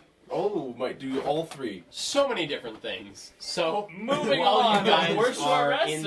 in this building short resting, we have our friends coming out of the Crescent with their maple bacon donut, heading down towards the Pin and Needle. Yes. All right. So heading to the right, heading down towards this thing, you do feel like a slight shake in the ground. A bit of a pause and another slight rumble. And then nothing. But takes about a minute and a half walking by another couple groups of people, very well dressed. You see one gentleman with a very tall black hat, another lady with this hat that's sitting like sideways on her head, and very pompously walking down the street, this like chest wiggle going on as they walk down the street towards this pavilion. But you do arrive at the Pin and Needle. Small little quaint shop, one singular multi-paned window looking out onto the street. They appear to have 3 different outfits on display. One of them is a red slitted dress. The one in the center is a black pinstripe suit. And then the one on the right-hand side of this trio is then this completely white suit. Do you think Abby would like that one? No, I don't think he would. He wants something more low-key, I think. Right, you're right. Okay. We couldn't get it for 20 Probably the gold dress, anyway. though. You think he'd like the dress? Oh, he'd love it, but probably too expensive. I think you're lying to me. Yeah. I go head straight to the shop. Head straight into the shop. Okay. So, pushing open the door, there is a sound of a bell being rung above you. Just a small little brass bell. And you hear from back in the shop, "Just a minute! Yep, coming up! Yep!" You do not yell like that in Cloud 9. And sort of staggering out from a back room comes this quite old but also very well put together gentleman, a very well trimmed beard. What remains of his hair has been well combed back towards the backside of his head. "Well, what can I get for you? Welcome to the, I always forget how to start this. Welcome to the Pin and Needle." You hear from back in the shop, Dad, is the people?" And a quite young, also very well-dressed young woman comes out. She appears to be elvish, of some sort. "Well, welcome to the Pin and Needle. How can we be of service?"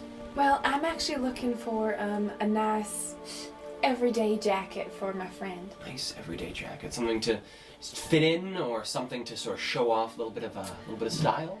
What are we talking about? Now, let me think. Do you have something just a little bit bold, like not too crazy, not as in like we're walking through and people can't take their eyes off them, but like something to make them feel just a little bit unique. All right, and you're talking about like a jacket of sorts, something of that. Yeah, like That a ilk? jacket. The longer the better, I think, ideally. And just to preface, this is for quite a large man. Quite a large man. Like quite a large A very man. large man. Yes. All right. Well, I'll I'm just gonna say it again. This is quite a large man. Like a big man. if it's not too forward of me, do you mind if I ask what ethnicity this gentleman is? Yeah, he's a wood elf.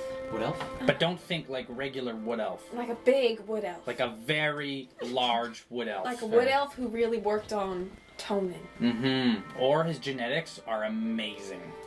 Well, maybe we'll see if we have anything set for a half orc. Yeah. No, he's a wood elf. But just Like happiness-wise. a medium-sized Go to the wood back elf. and Yeah. pull out some ideas. Dad, and sort of leaves in this Quite broad. elderly gentleman. Welcome to the Pin and Needle. Thank you, sir. How can my daughter help you?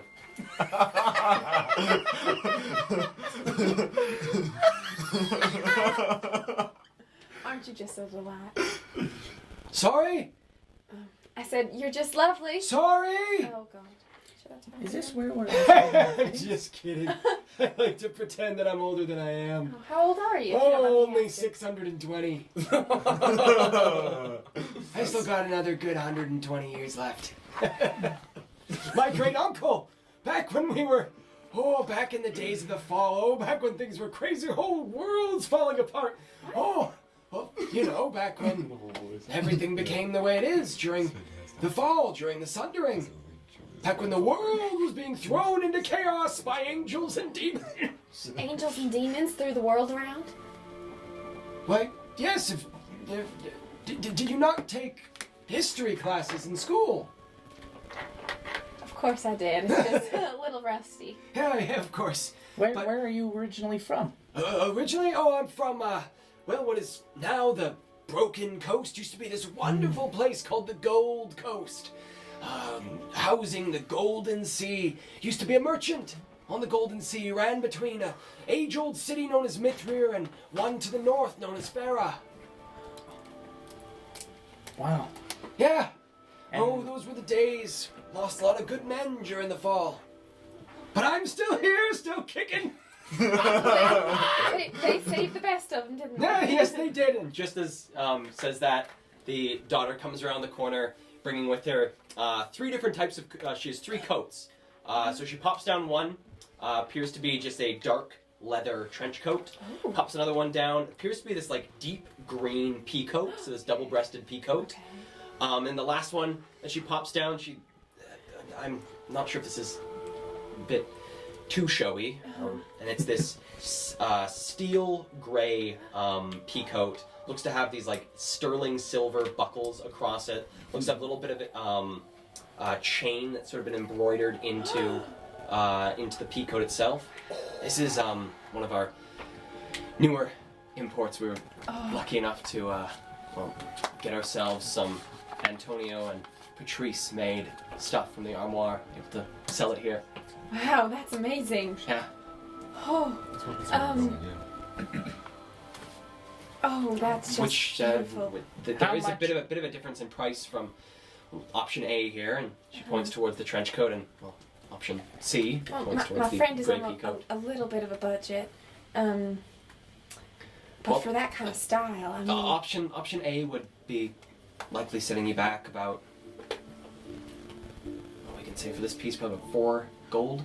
Okay. Option B, this one right here, the dark green pea coat. This one's probably closer to about 6. Naturally. However, this Green one is here, the as it is a Antonio and Patrice original, comes like with their. It's hard to explain. Here, she grabs the pea coat and sort of holds it in a way for you to put it on. Just it's gonna be way too big, but it's hard to explain. And puts it on you. This thing is like you're swimming in this thing. Like it's almost like dress length. It's like on the floor. She goes, just one sec. Dad, do you know where we put the adjuster? What? Dad, that joke's not funny anymore. Yes, it is. It's still hilarious. I think I put it over here. And heads over to the right-hand side and grabs this small, sort of circular brass contraption and brings it over to her. And she goes, "Okay." So Antonio and Patrice, their clothes come with sort of like self-adjusting clockwork within it. Just helps with, instead of needing to go to a tailor whenever you need adjustments made, it can, as long as you have one of these, it can just make the adjustments. So here, and she Question. goes over. Did we carry any of Antonio and Patrice in my store? Did we? You did. Okay, so I'm well aware. Very, very select pieces. They're Okay. quite expensive. Yes. Also, Antonio Patrice is. Yes. Yeah. Cool. Just here, and she grabs your arm and sort of runs this circular contraption down along the length of it, and you can feel this sort of like whirring, this almost like buzzing through the arm of the coat itself favorite part. as it tightens slowly, and you can hear like tick, tick, tick, tick, tick, tick, tick, It tightens a bit, doesn't quite get to being Isla arm size, but you can tell like the whole like width of this arm probably shrinks by a couple inches as it pulls in. Yeah, so it's got that built in, so in case your friend needs a little more room, she runs the circular thing back along and it all just opens back up again. That's amazing. This piece is 30 gold. Okay. Coat. And judging by how big it is on me, do I feel like it'll fit Abby? You feel like it'll fit Abby. Do the other two look like they'll fit Abby? The other two do look like they'll fit Abby. I think maybe we shouldn't go with this one. I think I will take all 3 of them, but only if you have the other 2 in smaller sizes. How small are we talking? General body type, is it similar to your other friend, or? Oh, no, like one about the size of me, All right, and another one just a little bit bigger than me. all right. Both also female, or No, male. Oh, all 3 male. all 3 male? Well, I can see if we have any in stock. It might be a different color for this one. And she motions towards the dark green one. I might not have the same color. Is this where we're also getting our fittings? No, this is not. Okay. You know what? That's fine. I'll just take 2 of them then. Just the. I want the gray one. All right, perfect. Yeah, let me get this all set up for you. Sort of puts it over. This is so heavy. Oh, got you again. And walks towards the till. Okay, so you got that one, and which of the 2? Would you like the pea coat? Would you like the trench coat? The trench coat. Trench coat. All right. All right, and would you like it in these smaller size as well? See if I can find Yes, anything. for someone just like let's say 3 sizes bigger than I am. Well, so just someone a little bit bigger than I am. Bigger than you That's said. what I'd like. And male, you said, right? Yes. Yeah. Well, let me take a look. And she heads into the back, and the dad is now at the till. So it has this thing. It's putting it on a bit of a hanger, so you have a way of carrying it. Oh, well, as I was saying, back when the fall was happening, everything was all crazy and wild. Oh, some of us, we never lost our craft. We kept it going. I had relatives in Green Arbor. Used to be an old city. Lots of tailors there. Magical clothing. Antonio and Patrice make stuff sort of magical, but nothing quite like the old days. Well, let's start adding this all up. Well, that was easy. And the daughter comes in. I found one. Should fit, and she has a smaller brown trench coat. Brown leather trench coat. Still Yeah. leather? Still leather. Okay, great. Do you have anything, a nice jacket that would fit me? Any particular style? We could do something similar with like the trench coat or pea coat style. We Something could also... that would go well with my red. No. Well, probably could do a black. We could do even just like a deeper red, I would prefer a black. black. And would you like the trench coat style? Would you like the double-breasted pea coat? What do you think, Isla? You seem to know a lot about clothes. I think you need the pea coat to go with your outfit. Okay. All right. Well, I'll grab that. And she runs into the back. Oh, okay. Well, you're getting this one, or is she getting you a new one? What? No, all of it. What? It's 3 times now. I can't do it again. She grabs this thing and heads over to the till. And goes, okay. So we got that one, and this one. All right. Oh. And she comes back in, and she has this small, double-breasted, black coat. Looks to be a little bit heavy. Might be just like a tad bit warm for this time of year, as it is now coming into early spring in the year. But this ought to fit it. I think it should fit you quite well. Does it look like it was made for a halfling, or like it was made for a child? It looks like it was actually made for a halfling. Okay, good. Well, Dad, you can add this to the till. I'll pay myself for that one. No. Okay. Keep it away. Okay. So we got And we got this. Alrighty, so that comes to 30. How much did you say that one was? Was it 7? No, 34. Or was it 4? It was 4. Oh, you're just trying to pull the wool over my eyes. I'm kidding, it's 34. Alright. Would you like to pay with... Here you go. Oh, wonderful. Wait, what was it? Oh, all individual gold. Sorry about that. No, it's okay. Just my old hands. Alright, wonderful. Would you like a written receipt? Yes, please. Oh, perfect. For my tax. Pulls it out.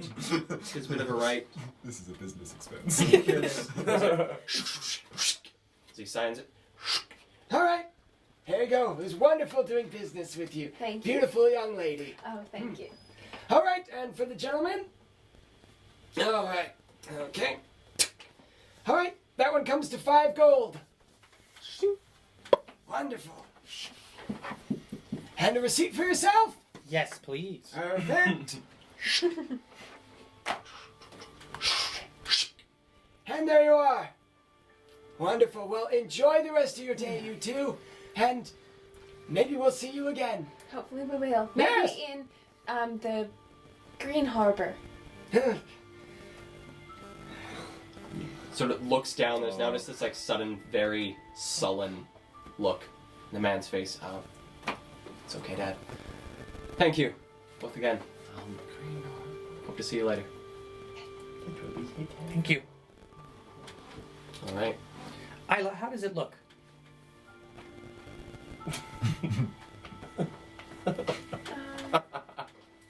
There we go. It looks perfect. Suits you. Suits you. Okay. Let's go back to the bakery. Okay. Oh, you Go got to the bakery. heading back to the bakery? Yeah. Okay. You guys So are going back to the bakery? we'll pick up their We stuff get our cookies. and get their cookies. Oh. Oh, get your cookies. Oh my gosh. So You guys want to heading roleplay back, this more? Hurry up! heading back towards the crescent, you see coming towards the pavilion in the dead center of this Oh, get your cookies. this pavilion. There is a small little spot where there's a small fountain and a pair of not a pair, it's a trio of trees around this fountain. And just right up against the fountain on the left-hand side is this massive metallic creature that just seems to be sort of surveying the area. Like, The hunter didn't Is it see you Strider? did it. It's a strider. My message in your head. The hunter didn't see you did it. not with his face. Oh yeah. Didn't see me either. No, because you were. Rat. Oh, we're so sneaky. Mm-hmm. And so approaching this thing, you can see people as they walk by sort of looking up at it. See one woman sort of walks by and gives it a hard pat on the leg and says, "Oh." To sort of Continues on. solidify our act, I look and I go, Yeah. Slip right into the Yeah. crescent. Yeah. All right, so popping into the crescent, you can see it's gotten a little bit busier. There are now, instead of it just being the one table full of people, there's now all 3 tables are full. Looks to be almost entirely full. There's one group of 3 and then 2 groups of 4. There's 3 people along the bar to the left-hand side, but there's no one at the no one in line for anything at the crescent. Demetrius, darling. Well, hello. Harold, are the cookies and the pizza-sized cookie? Is it ready? Oh, yeah. But out. Yeah. Oh, shit! Harold, is everything all right?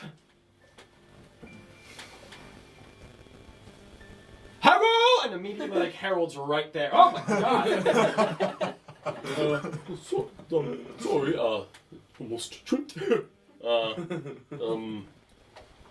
brought the tray, but you don't want the tray. I would love it to go. Bag! And, Perhaps a box. smart. Pulls out a box from underneath the counter and sort of pulls it open, and reaches towards the cookies, and Harold just dumps them into the... Oh, Harold! Oh, my... Oh, and none are broken. You can see. That You one. can see- That one's a bit mushed though. There's like one that's like just slightly squished into the... So turns around, you can see him like press his hand into the box and turns it back around, and the cookie's now like a little bit flatter. Ah, that's than nice. Well, wonderful. Well, there you are. Thank you. You know what, Demetrius, you said something earlier that just I was thinking about, and you said something Cheers. when you were commenting on Harold, you could go now. You don't have to just stand here. Bye. Heads into the bakery. when you were commenting on that Cloud9, that clothing store. You Yes. said something about there being automatronic. Yes, animatronic. The I believe they're calling them artificial intelligence creatures. It doesn't quite roll off the tongue. But these beings that are almost human. Right, and now I've heard of these too, and Oh, have you? yeah, It's incredible. absolutely fantastic. Right, yeah. But I thought I heard you say, I believe you called them stewardesses, Yes. plural. I've only ever heard of there being one at Cloud9. Well, time to time there appears to be different ones. I've heard recently of another store opening up just a little ways down from Cloud9 where they're bringing in male ones. They're bringing in stewards. It's quite neat, having a different sort of vibe, more for the ladies going to see places to shop. Any neat abilities of these new stewards that you've heard of? Rumors? I've heard that they're meant to fulfill multiple people at once. Not quite sure how they mean by that, if it's just something like they're meant to do the job of multiple people at once, or if they're meant to be multiple people at once, but it just sounds preposterous. Doesn't it? Well, this has been great. Thank you so much. Oh, you're very welcome. And thank you too there. So how was the donut? It was fantastic. Wonderful! Wonderful! Okay. Had better. I leave. Harold! Have a great day. And I go down. And he heads into the bakery as you guys leave. I'm about to end this man's whole career. And do you head back to the Yes. entrance? Coats Cool. on one arm, box of cookies in the other. You did you work at Cloud9? I'm sorry? Are you speaking in my head or out loud? We're walking and I'm just speaking out loud. Okay. Yeah, I was, I switch over to in your head. previously employed, yes. And then I message in your head. Are you one of those automated ladies? How rude. Just asking. I resent the question. Don't take that as a yes. I am not. I'm just grinning. That was out loud. Jade, I absolutely am not. I don't appreciate you saying it. And I would very much not appreciate you saying it to anybody else either. Because I'm not. I believe you. I won't say anything. Robot. I'm not a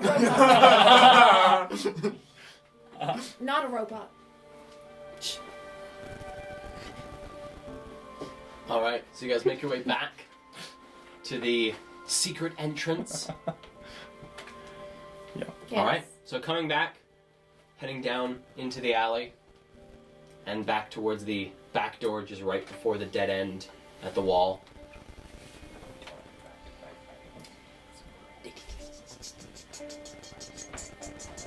Didn't you say you were just gonna do 3? Oh, shit. Oh, that was 4. It's us. We're back. Oh yeah, we're supposed to be back. Is there like a little slot where there's a? You can see like the small little glass circle where the. Is it too tall for me? It is. Isla. Oh, right, shoot. I put my... You put it like right over the slot. Yeah. Okay.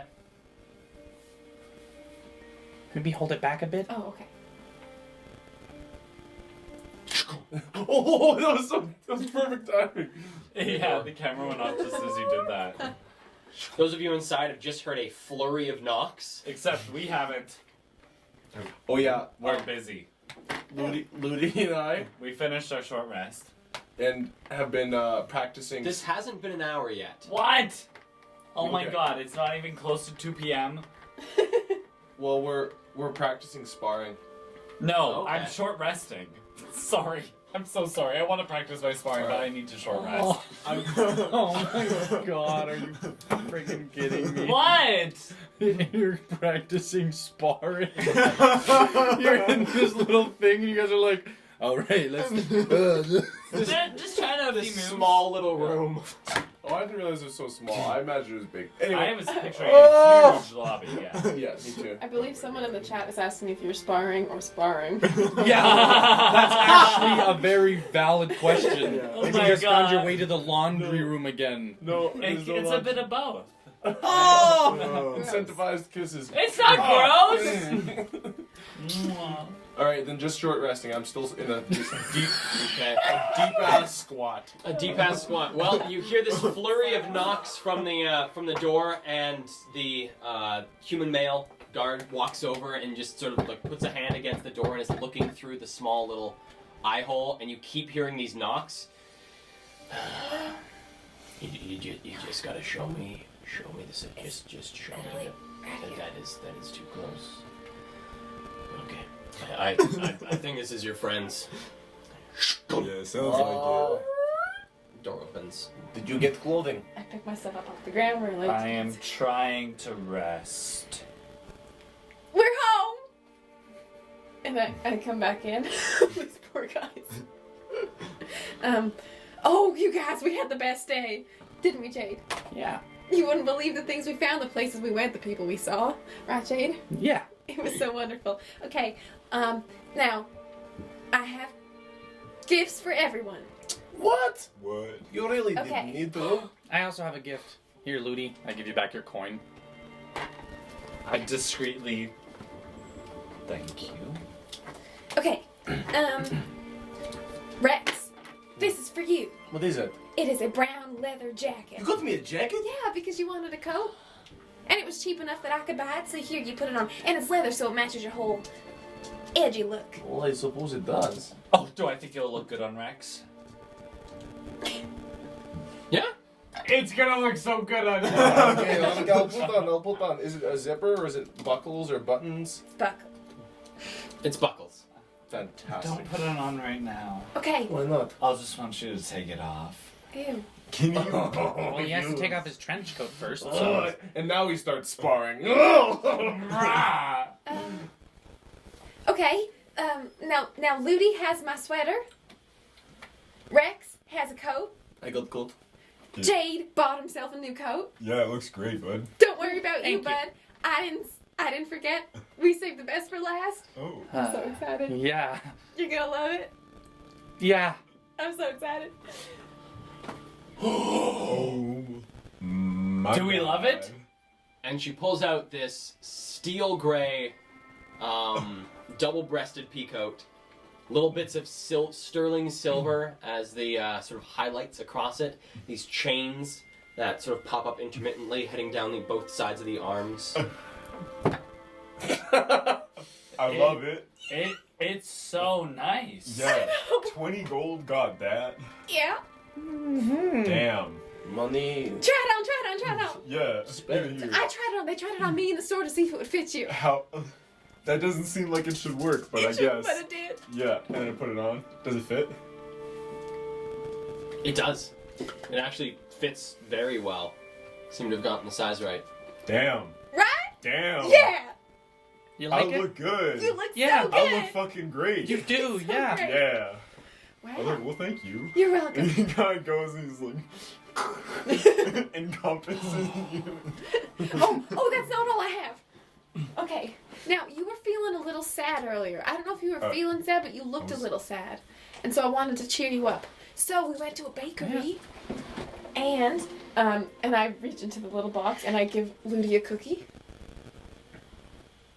cinnamon and chocolate. Oh, Can I I give don't one know to if Rex? I could eat Take it. it. That is huge. No, it's So just good. normal. It's just a normal cookie. That is way too big. Wait, it's not the size of a pizza? No, I'm handing you a normal cookie. I cannot eat Thank all of you. this. And then Are you serious? I take the other one and I That's why pass you're it so to fucking The thin, little huh? one? Tate. Oh, no. They're all normal size. Yeah. And for you, Oh, it's the size of a pizza. This cookie. wow, yeah. Nice. Are you sure you don't want one? Oh no. Are thank you you. sure? I already you can't- had a Are you sure donut. you don't want some of this? No, I don't. I would not I be don't able to need it. finish this. That's weird. You don't like it? No, that's Mine too was big for him. delicious. I'm just like, And how is this one? So, biting into this batch of cookies, oh I my just ate the entire thing. you ate the entire thing. I already mimed it for the camera, so therefore it has happened. Whoever made these went quite hard on baking soda. Oh no. You know what? Their donuts are better. Well, you Ludi, had donuts? I had a donut, yeah. Ludi, what are you on about? You're acting as if you're poisoned, like in episode 1. Oh my god, Ludi. Ludi! I get up behind Ludi and start performing the Heimlich maneuver. Oh, I stop performing I'm the not Heimlich joking! maneuver. Look, I can see that. You're puking. I'm- You're puking. That was so good. I'm just allergic to cinnamon. I'm so sorry. You put I didn't realize there was cinnamon in it. I told you it was cinnamon and chocolate. I just wasn't listening. It tasted delicious. Thank you so much for getting me a cookie. You almost killed my boyfriend. I told him that's the first thing I said was they were she cinnamon. did. I just ate it so fast because I'm so hungry. You almost killed my boyfriend. I'm sorry. I am your boyfriend. Is the cinnamon sprinkled on top? The cinnamon has been sprinkled on top. Here, how about, why don't we just rub the cinnamon off mine? Or keep it on, you can have mine too. I'm trying to kill your boyfriend. I'm gonna pass my cookie to you. I'm trying to pass my cookie to you. No, you have them both. Boy, I do not want any more. I don't Boys, like it. Calm down. Calm down. A cookie's a cookie, no matter how it tastes. He just keeps eating it. Well, I am stuffed. I don't see what you're saying. It wasn't a bad cookie. It's just so filling. Ugh. Well, I'm feeling pretty rest. I say we take minute to squat here for a little more longer while, and then potentially we go tour fitting. What say you all? Did you get to talk to the old ladies? Yes, I did. Did they have cinnamon hearts? I got to talk to them too. Did they have cinnamon hearts? No. Did you ask? Yes. Yeah, yes, we asked. Twice. I'd like to. Insight check Yeah. that? Sure, give me an insight check. And you're checking to see if they're lying, correct? So is that below? No, it's 14. I rolled a 14? natural 20 on my deception. What the fuck is happening? This has been like the session of all roleplay has been the session of 20 million natural 20s. No. It's hard We to can sure use this when we're in a hard to full-on battle. penetrate the dragon-like demeanor Okay. of this Yeah. Rexmas. It's too bad. Okay. But you know what we should do? You say Rexmas? I did. We should, you know what? Want to know what we should do aside from talking to old ladies and ourselves? Go to our fitting. Go to our fitting when it is the time. Yeah, and rest until then. So are you saying that we should just sit here and let time pass as if it's...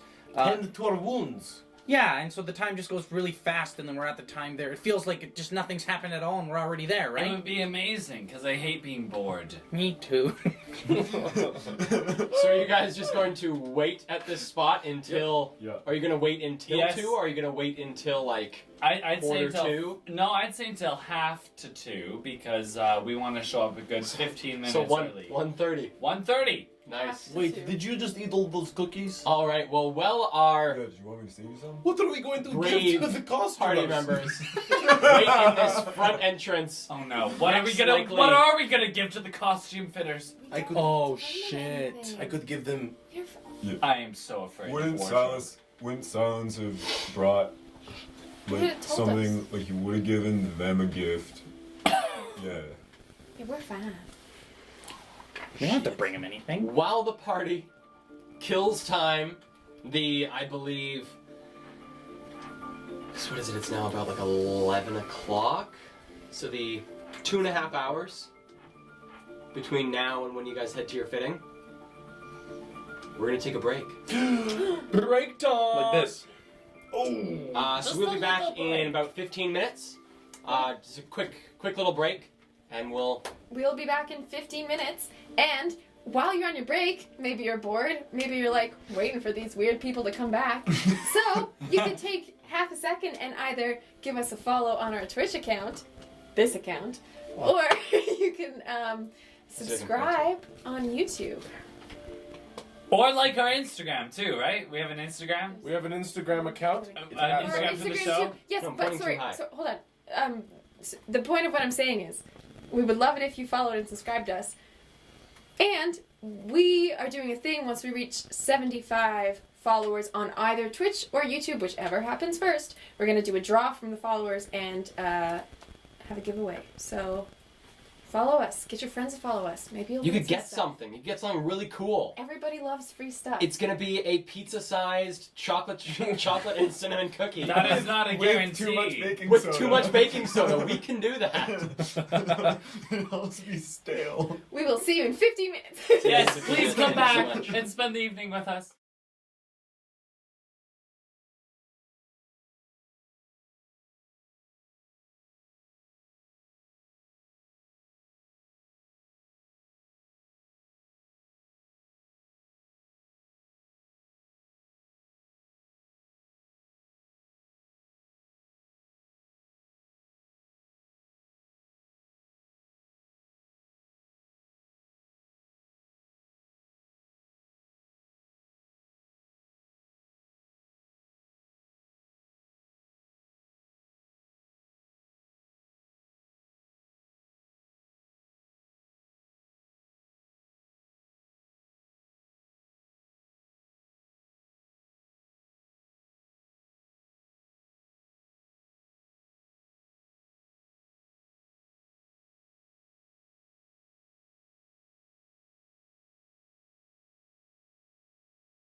And we're back. And Hello. welcome back from break, everybody. Thank you so much for sticking around. We have ice cream. We do have ice cream now. We did have an ice cream break. Popcorn. This one. All right. Jack. So the party has just finished killing some time. Maybe a little bit of sparring going Zero on monsters killed. between Rex and Jade. Maybe a little bit of sparring going on there. But 2.5 hours pass. Isla, flicking open her little pocket watch, sees that it is now 1:30. Oh, time to get going. Time to get going. Are you making fun of me? It's time to get going, everybody. You guys have seen in the 2.5 hours that you were here, both of the two old ladies from the room exited the room, went upstairs. I will approach. You will approach, both of them shrug you off, and head upstairs alone. And then a couple moments pass, and then two new old ladies come down. I will approach. They look like the same two old ladies. What? Yes, but Is this Barbara? we have to go to our spots. Yes, this is the one that looks like Barbara. But you just finished. No, we have to start. Come on, Charlotte. Let's get into places. I'm a little bit shaky on page 47.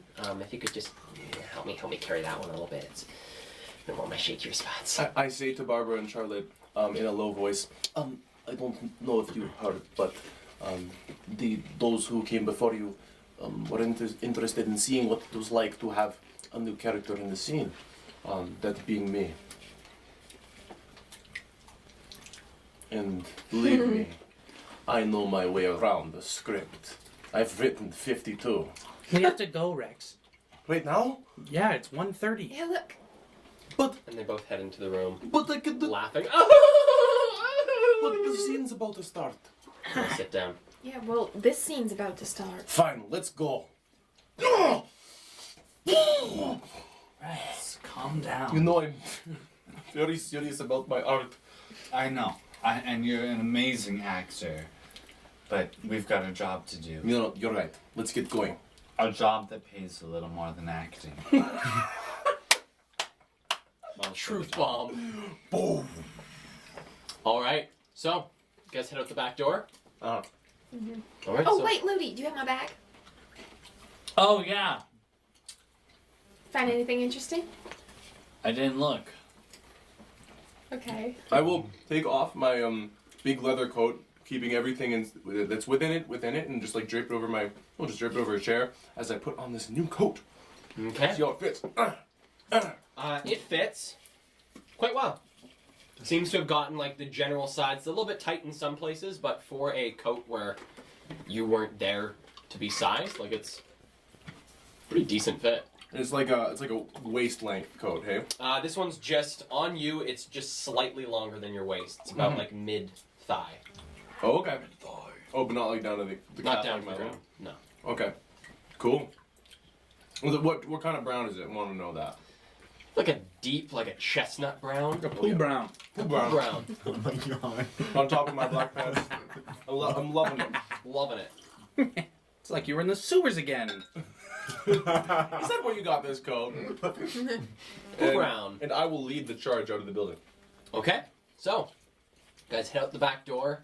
As you guys file into the back alley, door closes and clicks behind you, and you hear of the latch No turning closing back. once again. Oh! And I give you your token back. Oh, thank you. I already gave it back. Thanks. Never mind. No turning back now. We must go to our fitting, and then after that, we must check in at the Bear and Bernard, okay? And then after that, we must talk to the gentleman there we are meeting there. I'm forgetting his name. One of you, I can see. Beauty of Bernard. And there we meet Balthazar Finch, who is the blueprints to the estate. Understood? We move now. Okay. I will stick with Ludi and we will go behind. Who will take us to the place? I will. Wait, do you Wait, know what? where it is? No, but do you know where it is? Yes, I'll lead us. You just said you guys wanted to be in the back. Well, I lead the group. Okay. Okay. I and Rex go. And I go, and then Rex, but not I, go. Oh yes, you will. And then I'll stay at the back. I don't know. That seemed quite a lot like Jackson. Fun, I do it too. And I'll stay at the back though, still. Okay. Okay. I lead the group to the armoire. So you're leading the group with the sort of like patchy gray sweater that Isla had. And my hood thrown up over my Hood head. thrown up. Okay. Okay. Looking like a proper high district. Ooh. I will stretch my coat over my cane, my black one, and then I'll bounce it on my shoulders to make it look like my shoulders are a little wider. And walk around Okay. like that. Like laying it across. Mm-hmm. Okay. So it looks a little ridiculous, but at least I'm not so skinny. Give me a acrobatics check just to Oh. balance this thing on your back. Mm-hmm. It's a 12. 12. So you are able to. It's a little bit of difficulty at first, but you're able to keep this thing somewhat balanced on your back. I'll keep one hand there if it helps. Okay. Keeping one hand really secures it, makes it so there's no fear of it falling off at any point in this walk. Yeah. But you guys head down to the right, down this slightly smaller street. Mostly seems to be residential in this area. And then coming up to this quite large plaza where Isla and Jade had come to go to the Crescent, and where Abby had seen in his pigeon vision. But looking around, Ludi, you figure that the best way to get to the Gloaming Commons is to the left and heading down one of these large streets. And peering down, doesn't seem to be any sign of the strider that Abby had seen before, that Abby had mentioned was walking. So you head down the street. Now that it is past midday, there are quite a number more people walking about. Some people seem to be just sort of stopped on the sides of this large walkway, chatting with one another.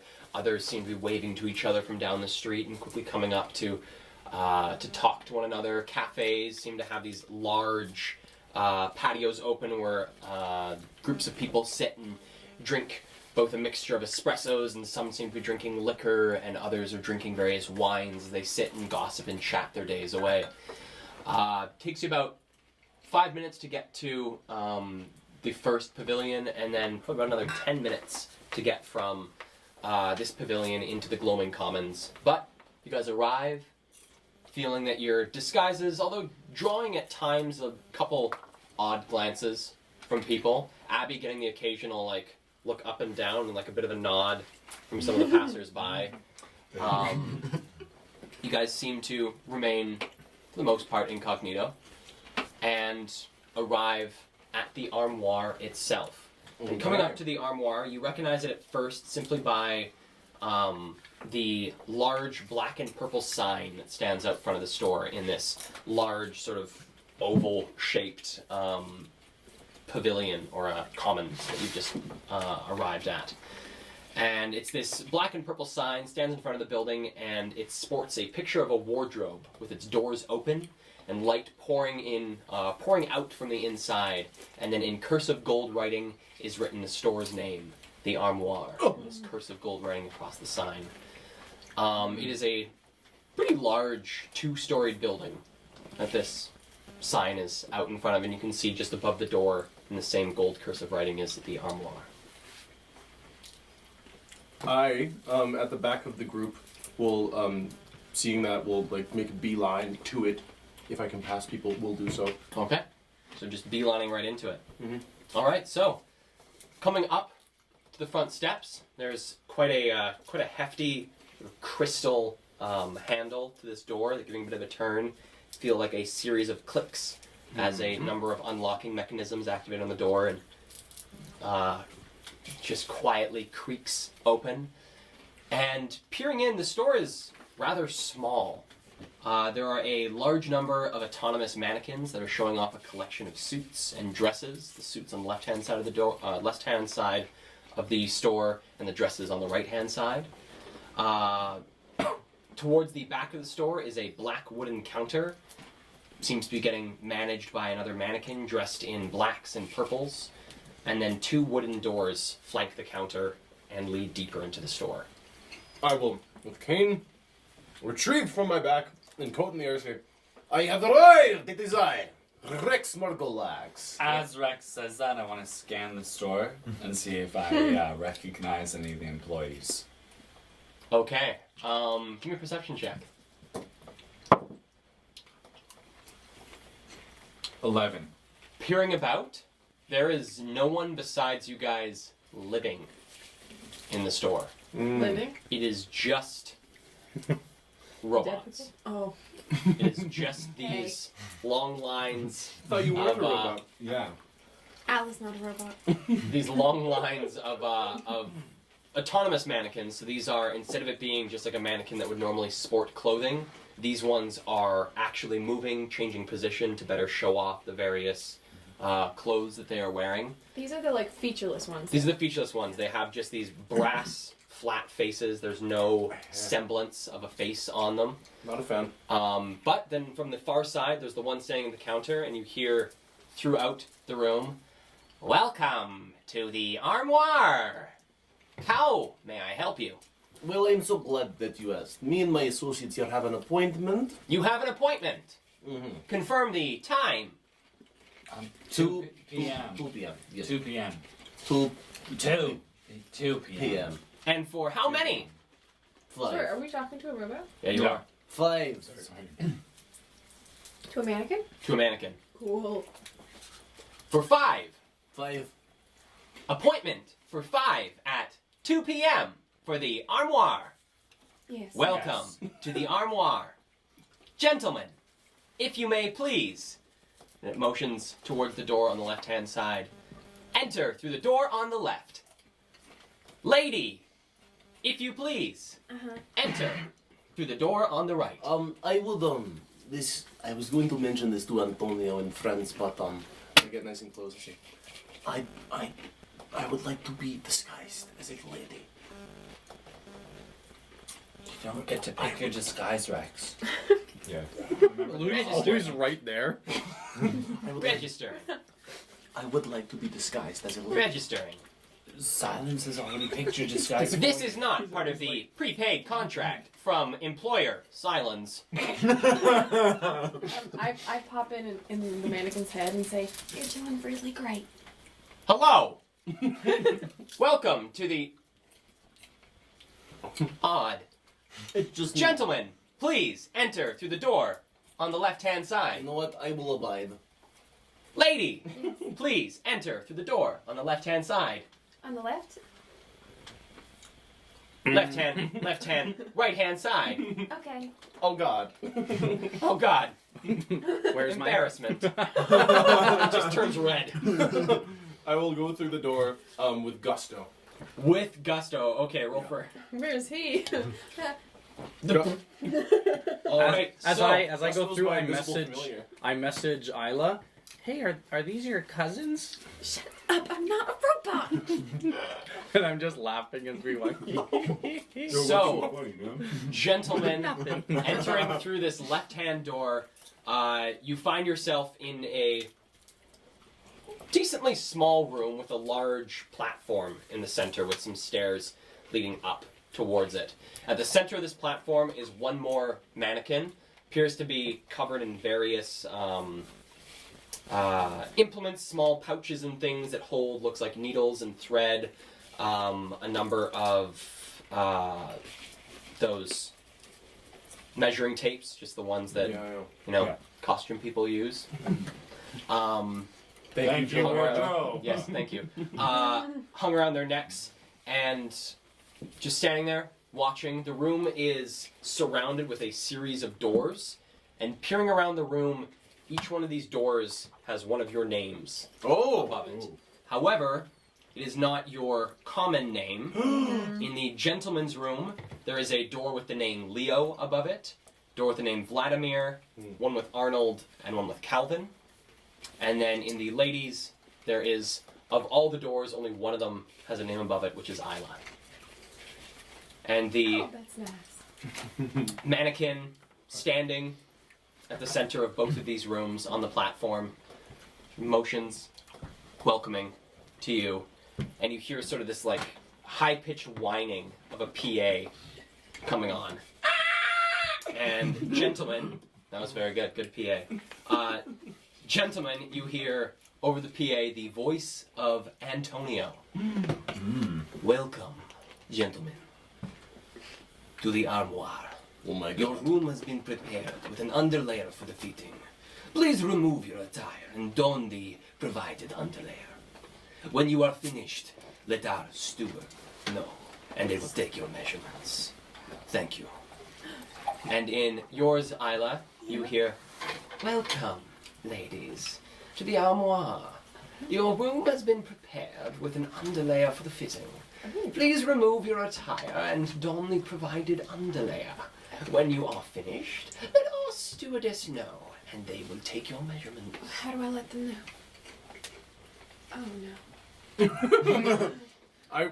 I will excitedly like throw my hat and cane, so to speak, but it's a coat and cane, into the corner and go, yes! And then run straight into the room and whoo, open it and boom. Which close room it. are you running into? Vladimir. Vladimir? Yeah. Awesome. So running into Vladimir, it appears to just, the room has a number of hangers where you could hang clothes that you came in with. Oh, I grabbed the coat from outside. Come back in, grab your coat.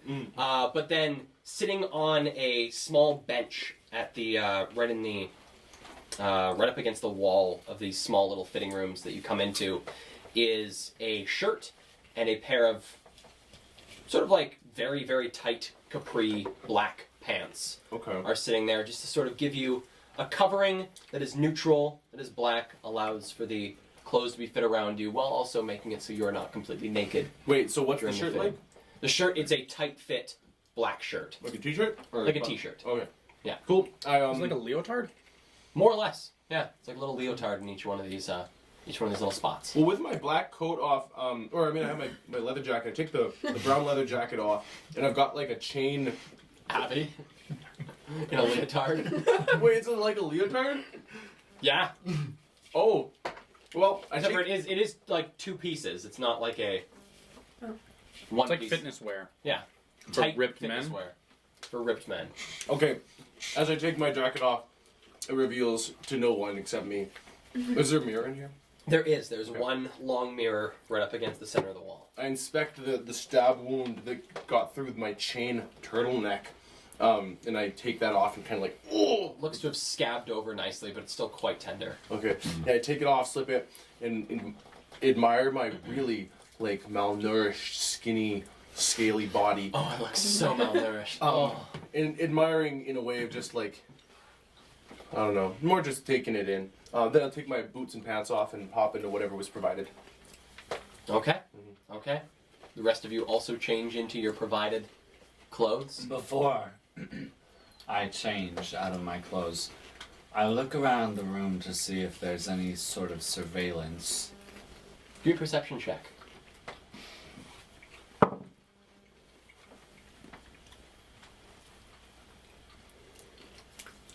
18. 18.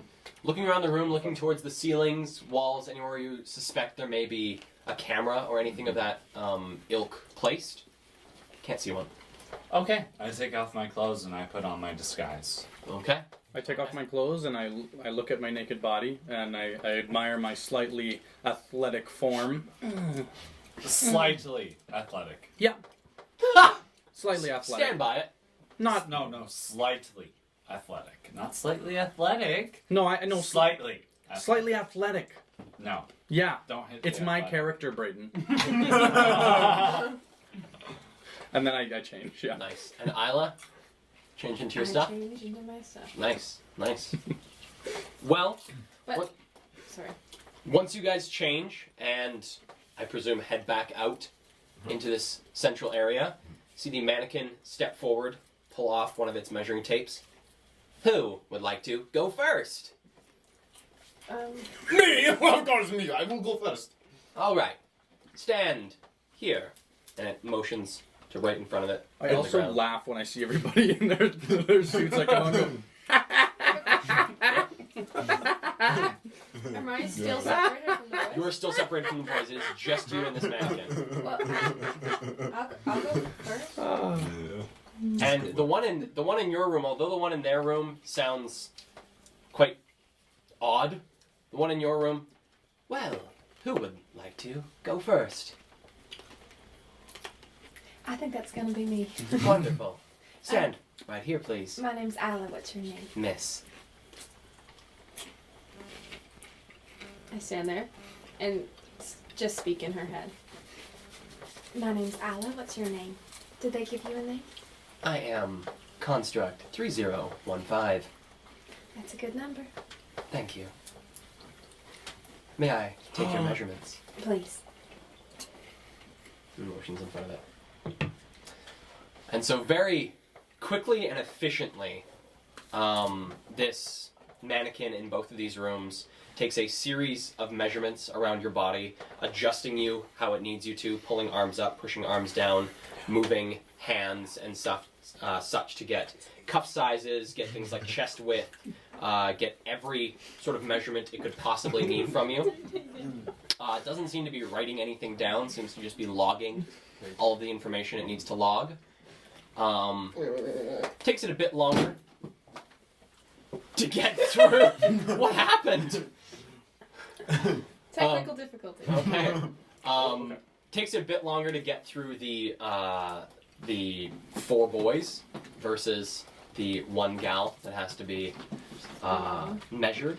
But once all the measurements have been concluded, first for you, Isla, the door sort of like back and to the left of this mannequin. So as you're standing there getting measured, it's the one behind you and to your right.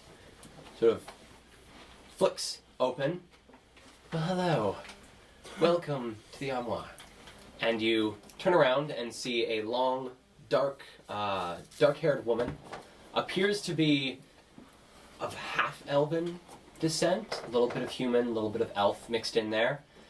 She has these gorgeous golden eyes and is wearing quite a nice set of clothes that also quite practical, has small spots where she has placed pencils, other places where she has pins, needles, measuring tapes, everything she might need for a fitting. Welcome. Well, I suppose you'd like to see what we have picked out for you I would love to. for the outfit today. Well, What's your name? come on in. Patrice. Patrice. Yes, I am. I'm indeed. I'm a big fan of your work. Oh, well, I'm so very glad to hear that. I bought my friend one of your coats today. Did you? Gray, Wonderful. Which, chains, peacoat with chains and silver. Yes, that was the model 3 winters ago.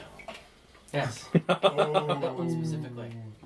Wonderful model. Wonderful. A lot of fun making that one. They told me it was new. Well, we have a tendency to only release our items to other store owners between 1.5 years, 2 years after our personal release of the item, simply just to keep things fresher here. I understand.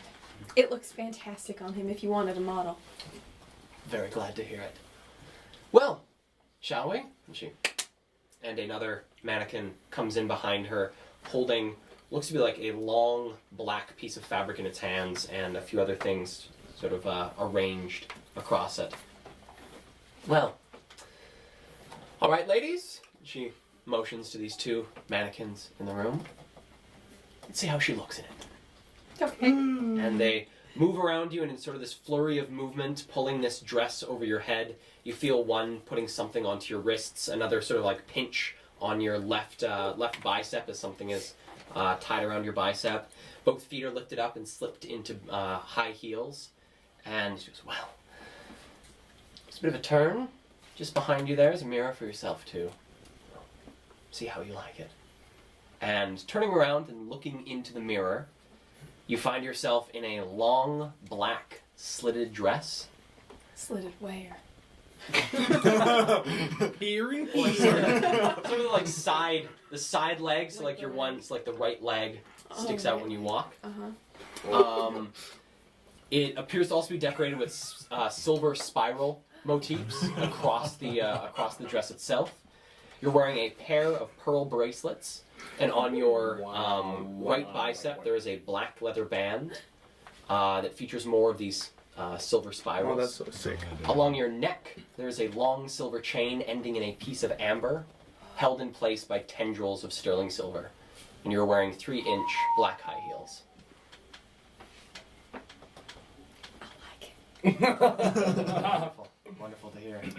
Well, now that we have your fittings, Miss, and she nods towards the first mannequin that did your initial fittings, and it reaches into a small pouch, pulls out another. You recognize this from the store before, this sort of circular brass object, and it runs it along your back, and then coming down, runs it along your arm, across your back, along the other arm, and then down your back and down both your legs, and you feel this like as things sort of adjust to your body, making it a more tight yet comfortable, sort of breathable fit to these clothes. Well, how does it feel? It feels great. It fits like a glove. It's so cool. Fantastic. Oh, yay.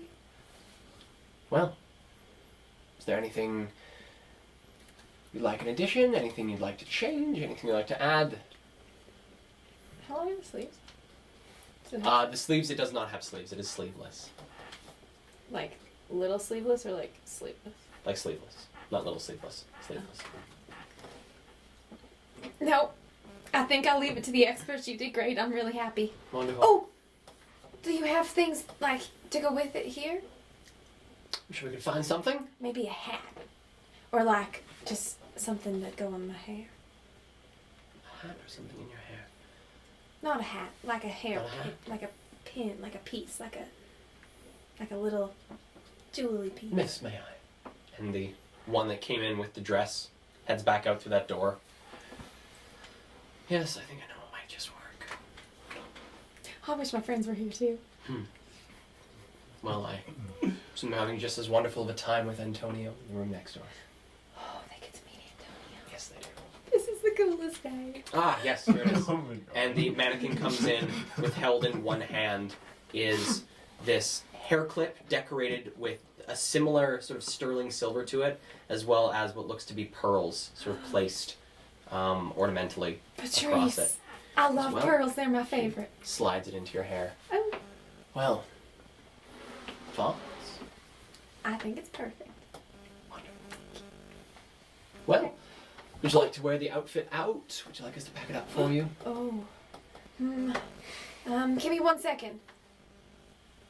And I buzz into the 4 boys in their heads and go, are we taking them to go or are we wearing them out? We're wearing them out. You say out loud. I say out loud, the thing's not for another couple days. Do what you want. I think it's If we don't wear them out, we're not going anywhere. Very true. I can't hear you. I look good enough. No one's answered me yet. We're gonna wear them out. Or some people are. Do what you want. Are you saying that out loud? No, I'm doing it in the I'm head. just gonna pop back in your head again. Jade? In everyone's head again. and Jade, say, tell her that we're wearing them. We're all wearing them out. I don't think it's a very good idea to wear them out. This is very fancy clothing. Have you tried yours on yet? I look amazing. I message you in the head again. Their normal clothes are so ugly. This is a problem. Maybe they can borrow the underclothing.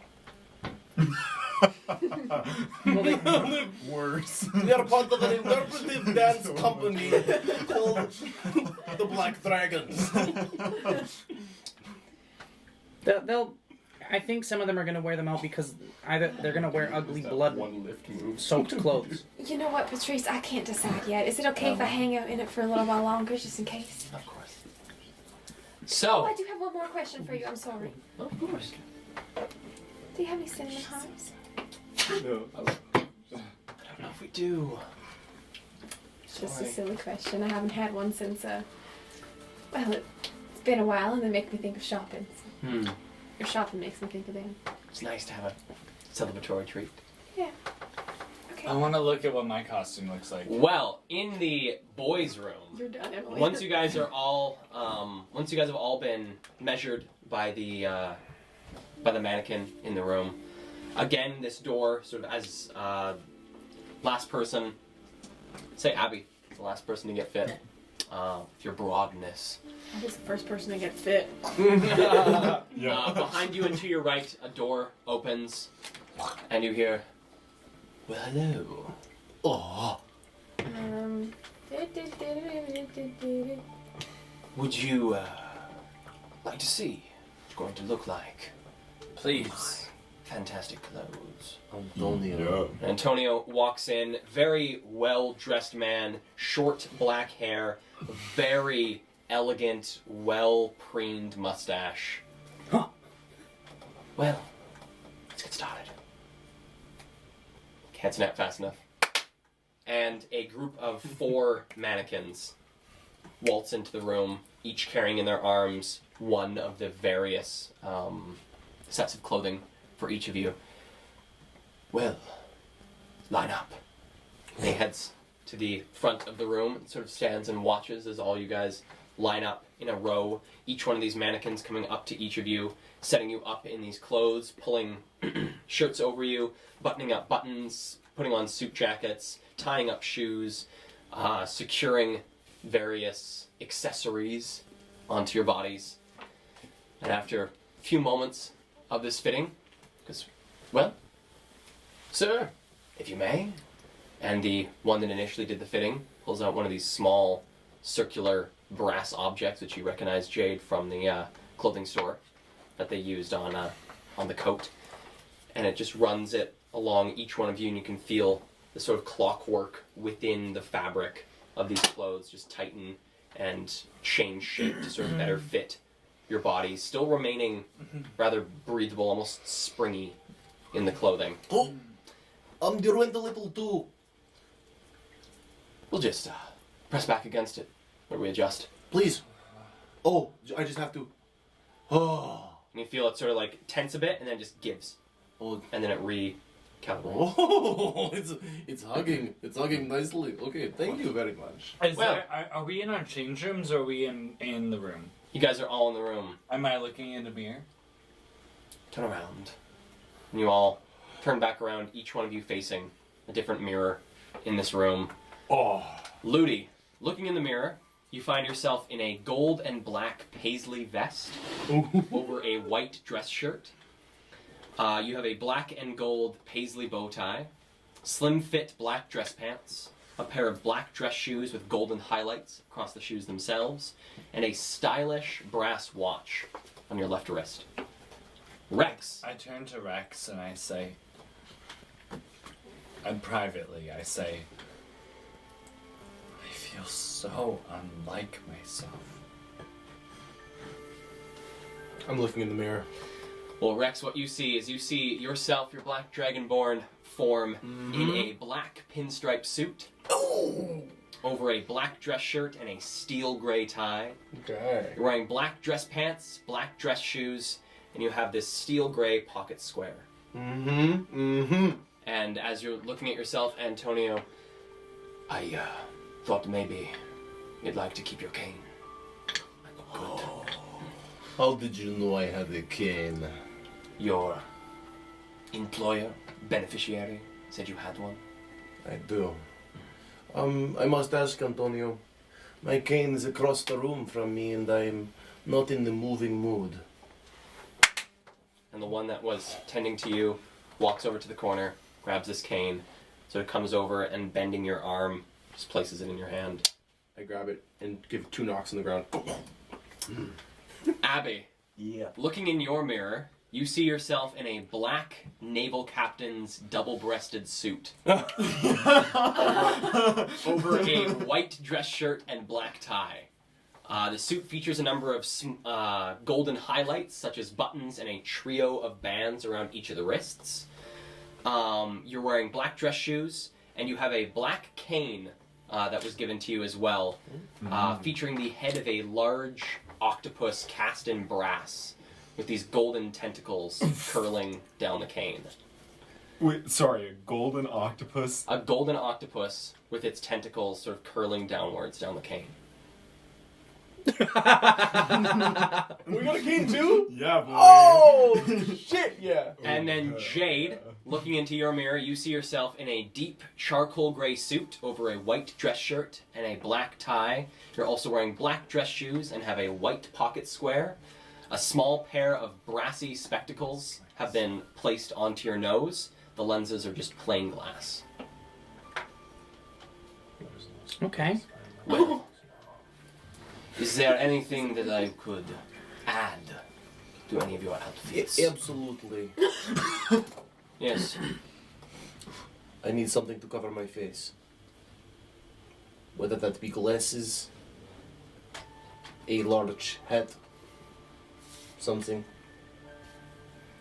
But you have such an interesting face. A wig, Not for Dragonborn. maybe Well, maybe coconut bowl cut. and this one mannequin exits through the door that they initially came through. Shall be just a moment. Anyone else? My glasses make me look stupid. I want something more trendy. Trendy. Look at me. Look at this. Yeah, no. I will take those glasses. I take them off and I toss them to him. Do they fit? Give me an acrobatics check. Do you need me to make To catch the a glasses? I do. To catch the glasses. Oh, you go. natural 20? Everything I've Do I have to rolled. make one? Literally. You do have to make an acrobatics check because the DC is much lower because you rolled a natural 20 to hit you. Natural one!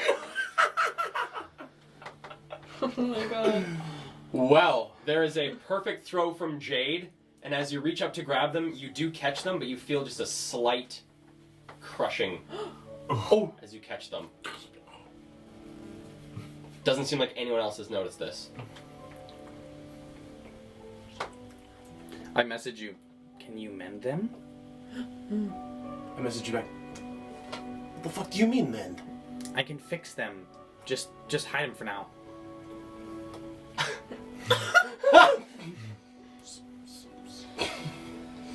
Well, I think we could probably get you something more trendy. Let's see. Another one of the mannequins heads off just as the mannequin that was initially sent out for Rex comes back. This time holding in its hand a small circular piece of brass with a single lens on it, a long golden chain coming off it. Well, this might fit your desires. Is And hands it to you. It's just this small brass monocle with a golden chain This onto it. will do. Yes. And where does the chin go? Just behind your ear. I don't have ears. Do I have ears? No, you don't have humanoid ears as a dragonborn. Just put it up your nose. Behind a tendril. Maybe I can put it up. No. The chin does not reach Just hold it the like end of my that. snout. Does Rex have any piercings? No piercings. Can you get it behind a tendril? I pull one of the tendrils and I start like seeing if the ring slides. No, just. It will fall out. Gorgeous. I like living dangerously. Well, And if it breaks, then who knows? it's okay, I like it. Well, let's see. And the other mannequin comes back in, holding in its hands this black fedora, and comes in. Well. Interesting taste, monsieur. And the mannequin just sort of like looks over at him as it walks towards Jade, pulls this hat off, and puts it onto your head. Well, I believe it gives you a bit of a contemporary vibe. What do you think? Fine. Yeah. Wonderful. I love fine. So, any other changes to the outfits?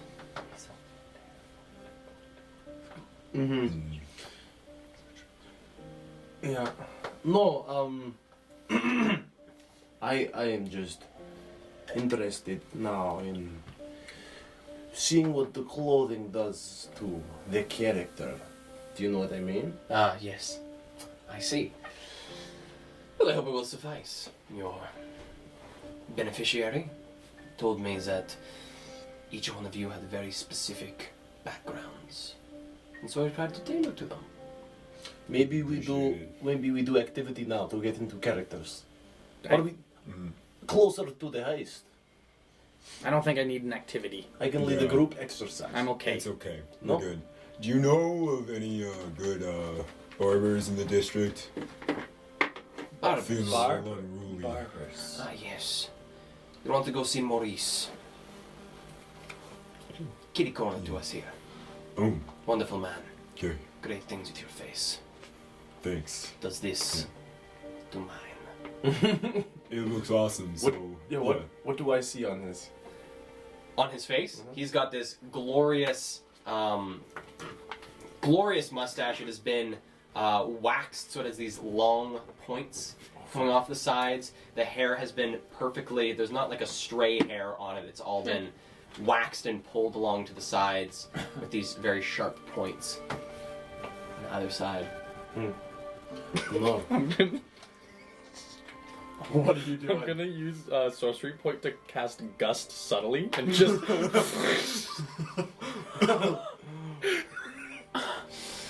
Okay. Maybe not. Oh shit! I shouldn't do this. Do it, you've done it, Yeah, you've done I've done it, do it. So I just. Okay, so he's standing there looking at you. Yes, Maurice, he does this to me, and as he waves his hand up, there's just this sudden like blast of wind. Oh! And his mustache remains mostly intact, but it's now like plastered sideways to his face. And, That. How did you do that? A lot of wax. Well, would you like to wear your clothes out? I absolutely will be wearing my clothing out. Thank you very much for the service. I will be telling you about all of my friends. Wonderful. Yes. I will be Thank telling you. about you. How do you say? I will be about you telling my friends. Recommending.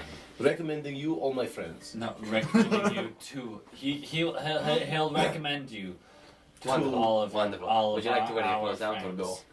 Yes. Are we Just ready would to like- go? I would like to explain, just if anyone's new to the show, magic in our world is kind of like outlawed. That's why we were all like, Yeah. Except for me, because I was having a moment. I think it's best now, assuming that all is said and done, we can take clothing that we go. Wonderful. Thank Although, you. Antonio, I must have word with you. Ludi, will you wait for me in the shop? Yeah. Go take a look around. Maybe you see something you like, huh? No. No, maybe you then look for me, maybe. Okay. Okay, you shop around. Then I'll walk to Antonio to have a private conference. Yes. What can I do for you? Blend Antonio. favorable ears to Sorry. Antonio, Yes. I understand that you're in the business of providing disguises. In a way, clothes disguise people. Is that your catchphrase? No. Good, because it would need some work. I guess I'm not there, sorry. I want to craft a kit, some sort of A kid. Yes, like you know. A small person. No, I know how to do that. I want to craft a collection of clothing that will I can use in scenarios to disguise myself. I was wondering if I could procure something like that from here. Maybe beards, paint. Do you have any disguise kit? Well, not immediately available. We do have the possibility of you coming in for fitting. We can fit you with various disguises. Ah, yes, I can see it now.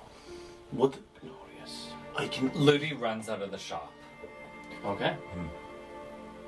What if I come back and we come up with a few different disguises? Wonderful. What is, may I ask, your budget? Oh, well, it's very big. Oh, wonderful. I can do many things. But how much are you thinking is very big when I say that out loud? I'm thinking somewhere in the range of 1,500, 2,000 gold. No, that's not what I meant at all. 1,000. Lure. 750. I have not. 200. Do you mean to say you want disguises for less than 200 gold? Yes, I do. I do say that actually. Do you have? You probably aren't a man who can help. You may want to find your business in The middle middle district. district. Yeah. Yeah. I was thinking that. Well, thank you so much for these digs. I will use them well and You for. can always talk to your employer. Seems he has a lot of money. Oh, silence, yeah. I'm sure he does. He will be giving money. Well, anyway, thank you for the clothing for me, for my friends, and my boyfriend. Wonderful. See you in shop. Well, enjoy the rest of your day. Good. Thank you, Antonio. Can dragonborns grow facial hair? No. No. Not I. I'm just saying. Still have a strap-on beard though. All right, so you guys exit. Do you guys wear the clothes out? Yep. Okay. So you guys exit. This has been Yes. so wonderful. Thank you for talking to me about Salins and my new friends, and I'm so glad. It's a wonderful chat. it was so great. I'm so excited to have met you, and I'm gonna brag about it for forever. I can't wait to wear your clothes. I'm gonna wear it out. Oh, my dress! I go back into the room to get my Oh, dress. like your actual Yeah. dress? Yeah, me too. Likewise. Get your dress. No, you don't. My dress. You guys get What your do you- clothes. As I'm leaving, I say, "You should figure that mustache thing out," and I leave the store. Holy shit. I'll also leave. Your mustache is perfect. Yeah. Yeah. Another He's still trying to get We exit. I'm like, wow, that man had a really nice mustache. Surprised he fucked it up like that. That was Yeah, that was weird. That was weird. Seemed out of character. Before I leave the store completely, just in the shop, I want to look around. I want to see if there's any turtlenecks here. In the store? Yep. Give me a perception check. Sorry, Braden. 6. Doesn't seem to be any turtlenecks on display on any of these mannequins. Seems to be like a lot of suits, a lot of like Oh yeah. high class party wear. Okay, for the first like white dress shirt I see, I'm going to look at it, look at a mannequin, and say, "Excuse me, I'm just wondering price on these." Hello! You were wondering price on white button-up shirt. The white button-up shirt doesn't matter size. Just tell me price on it. Any size for white button-up shirt. Like I said, does not matter. Just wondering price-wise. Price ranges depending on size. Are you kidding? Smallest size comes to 10 gold. What? But- Largest size comes to No. 15 gold. But Whoa. But why are Price is based on size. That's pretty. But why are you charging more for a bigger size? Isn't it easy to know? More fabric. Bigger price. Find out more at biggerprices.ca. That was the best voice acting I've ever heard. Bigger price. Fuck, I fucked it up. Fuck. Stupid dum-dum. Stupid idiot, I'm so stupid. I look at this mannequin with a bit of a sickened sort of understanding of, I don't know, how this whole business works up here in the High District. And I step out, seeing that Ludi isn't in the shop. Yeah, Ludi is no longer in the shop. Yeah, I walk outside into the streets in my new outfit. The new outfit. Do the rest of you all exit the building? Is there anything else you guys would like to do in the armoire? Okay. So you guys see Rex go up, talk to this mannequin, and then realize Ludi's in here and quickly rush outside. Outside, Ludi, are you just standing outside of the building? Have you No. gone? I'm walking around the street and I'm looking around, and I'm having quite an experience. Looking at every shop and peering into alleyways, and it's like I've forgotten where I am.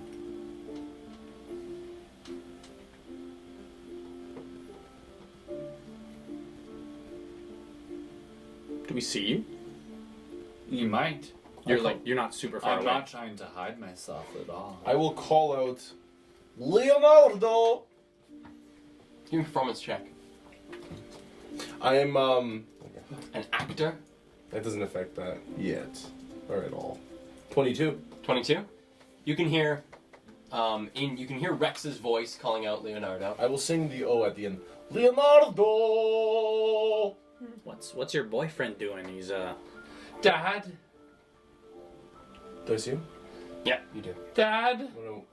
I'm gonna slowly walk up with the cane and not touch or approach. Dad?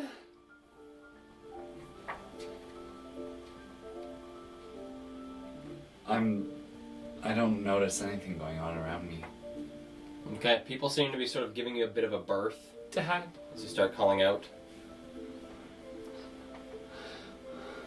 Mom? I'm gonna approach now. Mom! And grab your hand. See.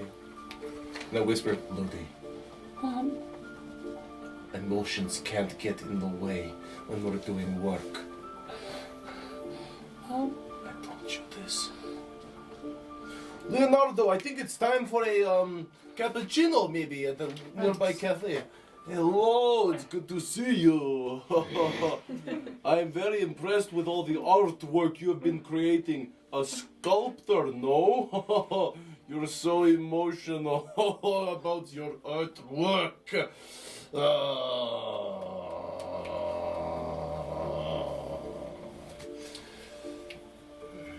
Yes. Let's go. Let's go. Alright, well, you guys see Rex approach Ludi. We've heard calling out a bit. See Ludi sort of calm down. Bit of an embrace between Ludi and Rex. Your father will pay for everything, Ludi. Remember that.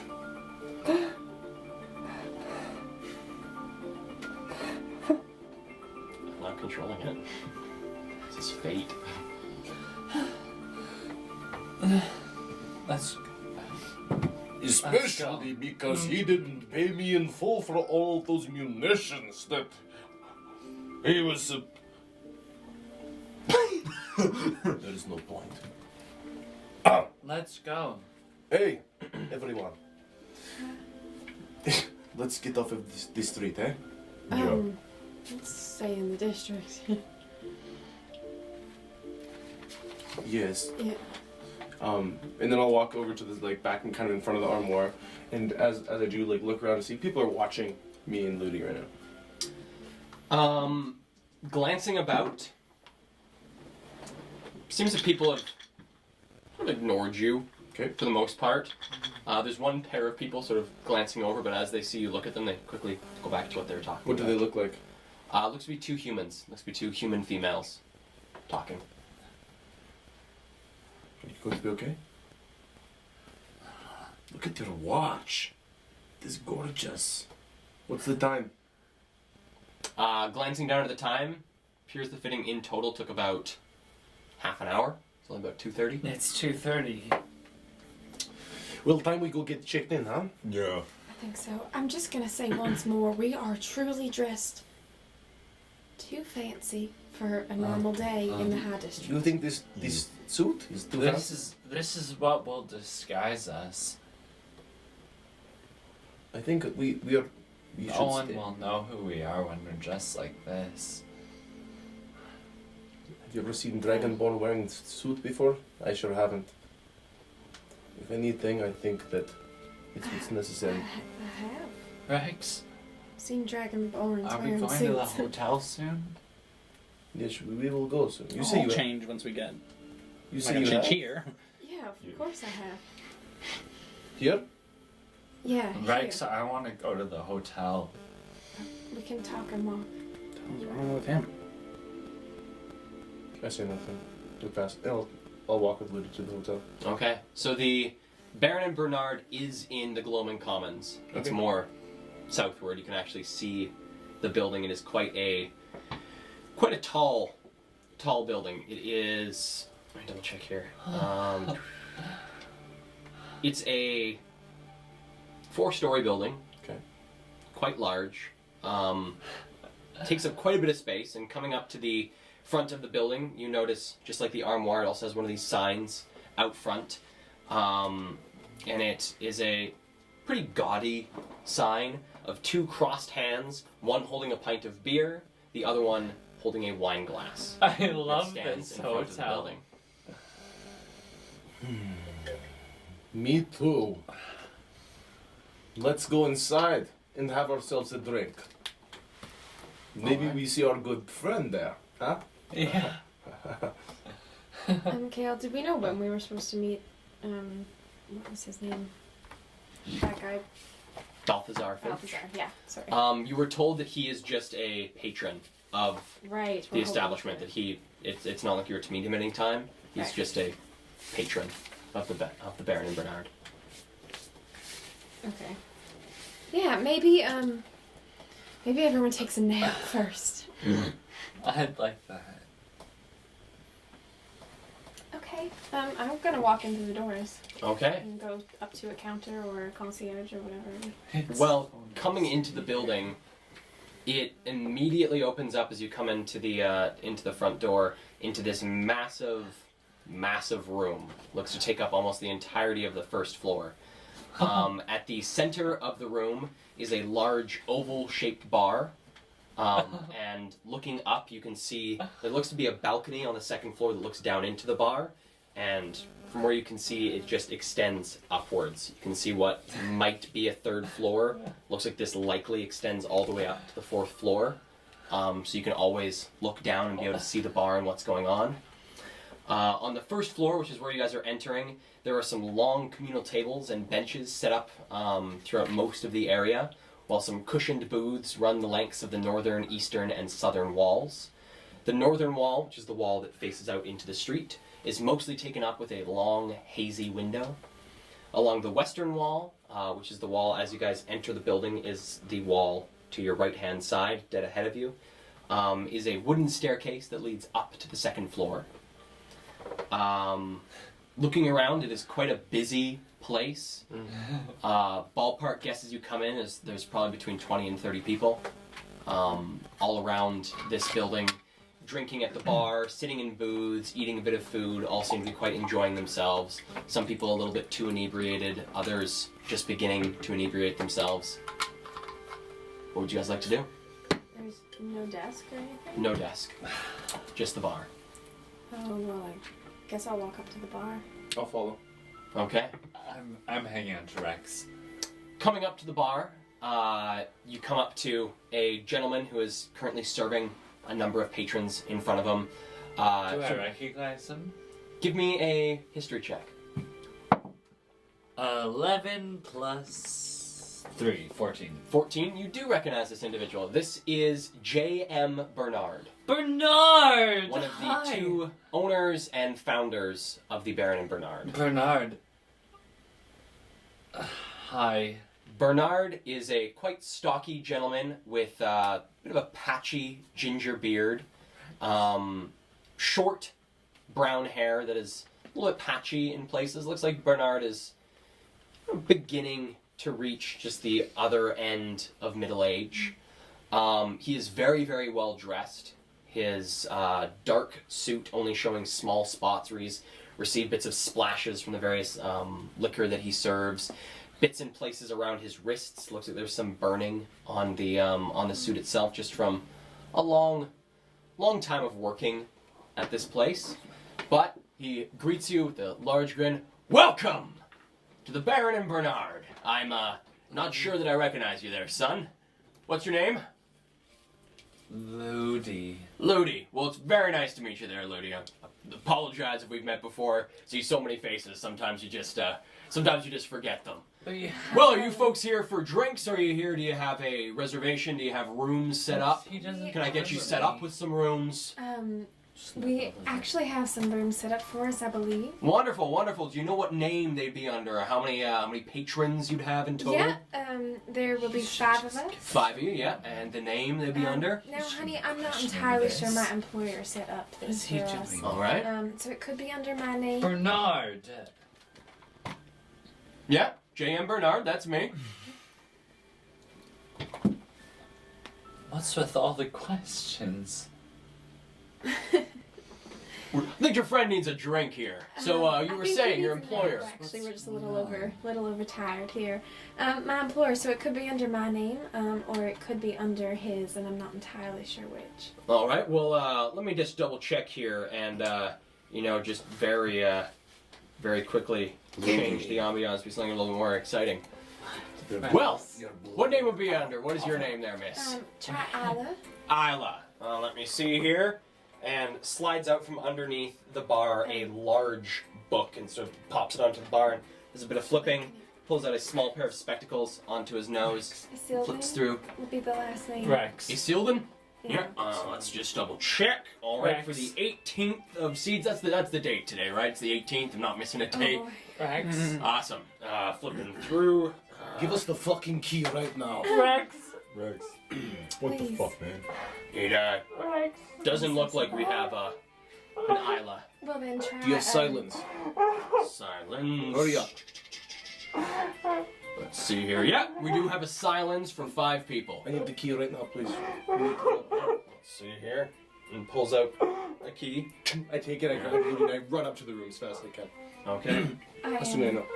Well, seems that your friends are a bit of a rough day. You might want to pass these out amongst you, and pulls out 3 in one hand and 2 in the other hand of these sort of dial-shaped objects. Where is this sucker? You each get one of these little dial things, passes them out, gives you 3 of them to pass it amongst your friends. The other 2 passes to Jade and to Abby. On each of these dials, there's a countdown from 72 hours, sort of on this analog clock. Cool. That is slowly ticking down. And then beside it, under a small symbol of a knife and fork crossed, there's a number 6. Well, if you've never been here before, once your timer runs out, that's when we're going to need you to check out of the room. I believe the room that it says Silence has you under here is number 011, so it'll be on the first floor, just right above me, room 11. You have, during your stay here, 6 meals on the house, part of the deal that is set up. Any additional meals will be personally out of pocket, unfortunately. Yeah. Drinks themselves, unfortunately, are also out of pocket, but we do have a number of various deals and specials that go on throughout the week. Thank you so much. Oh, you're very welcome. I am sorry about the No. It's we get people coming in all sorts of shapes. It can be a rough time, especially coming up through the low and mid district. It can really get you in the heart. Right, of course. Thank you. Yeah.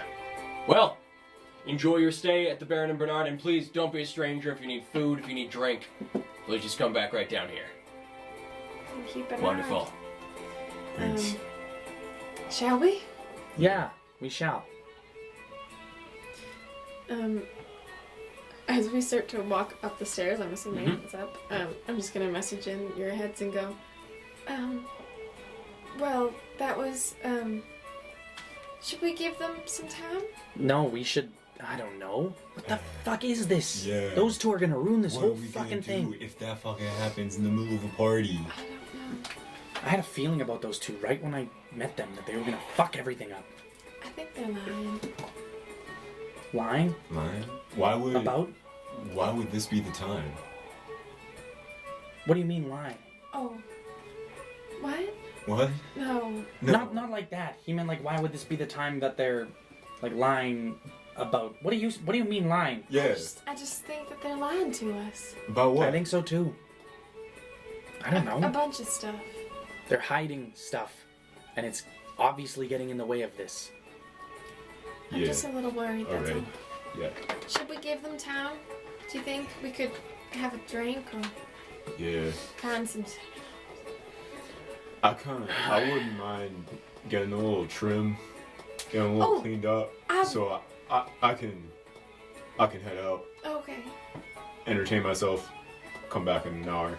Okay. Good. Okay. Abby? Yeah.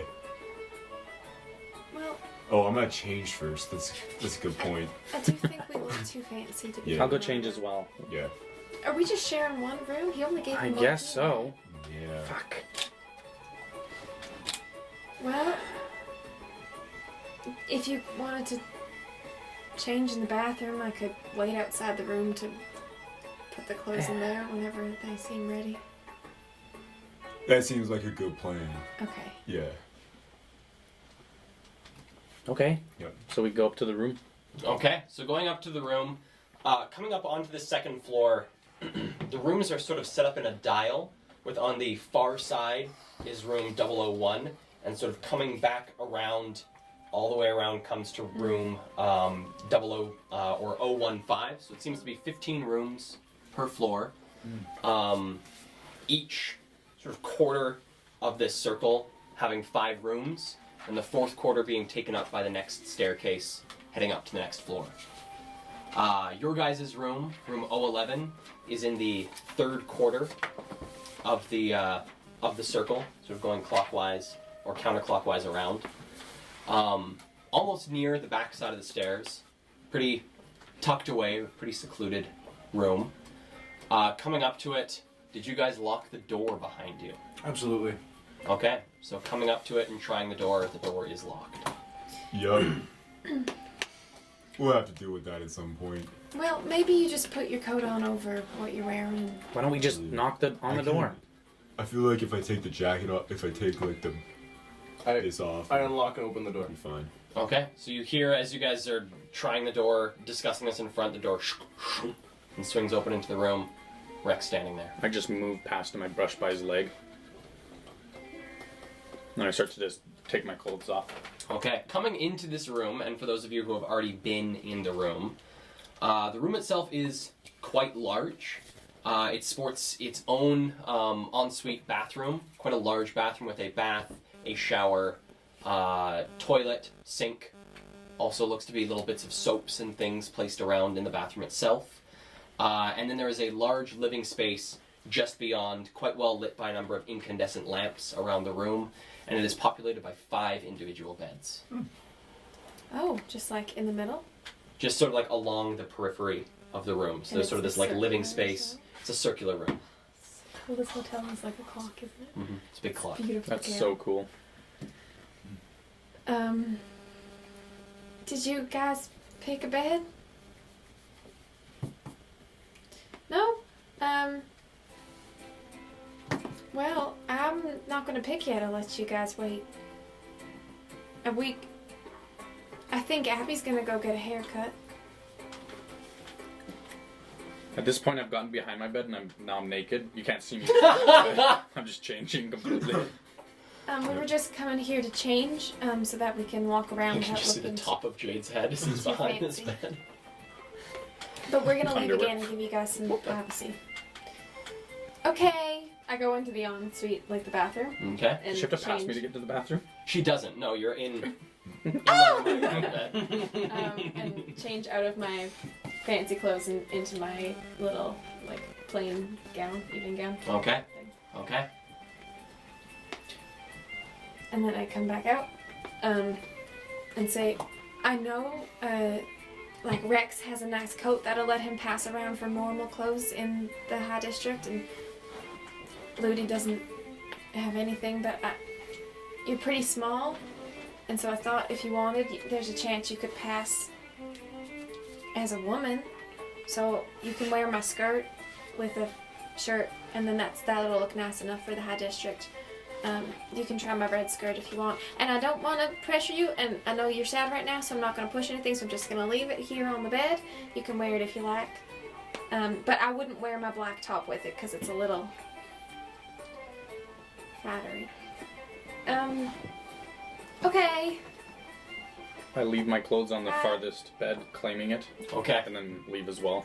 Oh, I tried to avoid eye contact with the two of you that the whole time, just kind of speaking without really looking, and then... And what do you do there, Abby? Oh, Abby goes to the bed next to the one that Jade claims? Jade claims, and then actually just strips in front of her. Just and just does full not confidence. care. Yeah. Well, like just down to like boxers. Yeah. Right. But then puts on his old clothes, jacket. And the new pea coat on top. The gray Hell pea coat. yeah. Nice. Yep. Nice.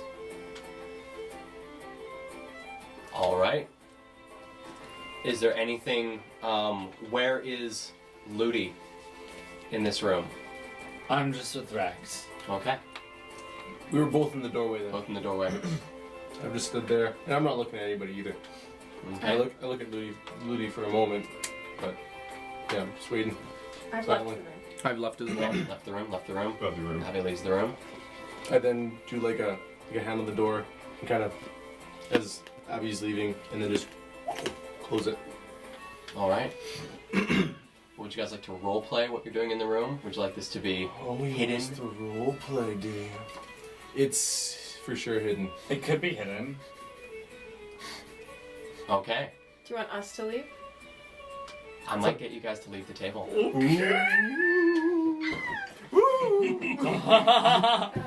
Just type in the chat what they're doing.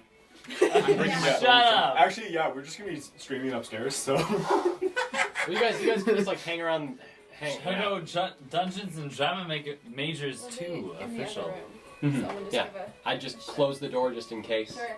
Just give a shout out. Okay, we will. I'll go on that side in case that camera shuts off.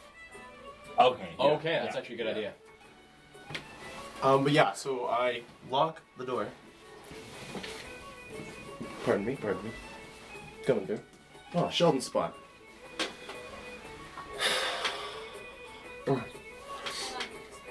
Oh, I think it's frozen. which the stream is frozen. Yep. Oh, it is, yeah. Our cameras are frozen. How do we fix it? I'm not frozen. I don't know. Yeah, Kale isn't frozen, but we are. I know. Technical difficulties for a moment.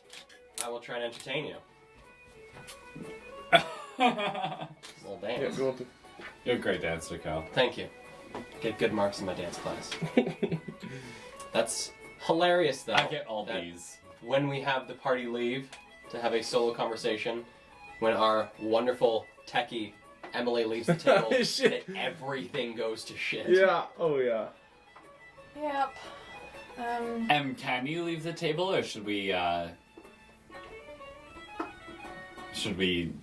not can leave the table. do a I just private need to, conversation? I just need to fix it first. Okay, cool. That's a bit odd. Kale, want to give some Hold on. maybe a recap on political lore or whatever? Recap on While I political. do this. It's actually just on the like the political like magic landscape stuff while I'm doing this. Recap for people who haven't watched. Well, yeah, just a bit of a recap for anyone who is brand new to the stream. Magic in this world has been completely removed. There was an event about 300, 400 years ago known as the Fall, where there was a great war between angels and demons. This war threatened to tear the material world apart as great cataclysms ravaged the world, which was at first known as Aomora, not Emeria as it is now. Oceans rose, volcanoes erupted out of nowhere, islands slammed into the mainland, various glorious events such as that, great wildfires burned, and in an attempt to save the world from this impending apocalypse, a group of Aomora's most powerful mages got together and undertook a ritual that became known as the Sundering, where these mages were able to cut the tether that bound the material plane to the other outer planes that supplied the material plane with its magic. This did save the material plane and the world of Aomora, but at a great cost. Magic was lost to the world. And so, the people of Aomora were reborn into the people of Emeria, this new shattered, broken world, and time went on. Years passed without magic, until one day, when a young halfling came across these silver crystals in a scar left by the fall. Examining them and studying them, this halfling found that these crystals possessed great magical properties, and this became known as the very first Aetheris deposit. Now, in our world, Aetheris is what gives everything its magic. There are the augmented, who are mechanically augmented humanoids who use Aetheris as a core to power their augmentations, giving them various magical abilities. And then on the other side, there are also the aberrants, which are outlawed in New Eden, and New Eden's sort of surrounding areas. Now, aberrants are a bit different because aberrants have the aetherius within their blood itself, as a group known as the geneticists, who are active in the conglomerate to the western side of Liramar, created a genome that, when introduced into a humanoid fetus, would give it extraordinary magical powers that would grow as the being aged. In the eyes of Archduchess Shaw, the sovereign of New Eden, these are dangerous beings with magic that can mutate and change in any numbers of ways, and so it's gone on a bit of a witch hunt for these people. Hunting them down, having public executions at times, incarcerating them, exiling them, any such thing. Make sure the city stays safe, that the city stays safe from rogue magic. And so aberrants have fallen to be quite hated and feared by society, almost as if they themselves existing are terrorists. However, we do have 2 of them in the party, which makes things a bit interesting, as we have this group of outlaws who are actively working against the fact that using their magic is completely outlawed from the world. And we're all back? We are half back, so we're gonna get the boys to join on this side of the table. Okay. Okay, wonderful. Thank you so much, Emily, for figuring all this out. We are so sorry about the technical difficulties going on. Working the best we can with what we have. Thank you so much, you guys, for sticking with us. Really appreciate it. Okay, I'm gonna let you guys do it. All good? So Awesome. I close the door as Emily does. Mm-hmm. Lock it.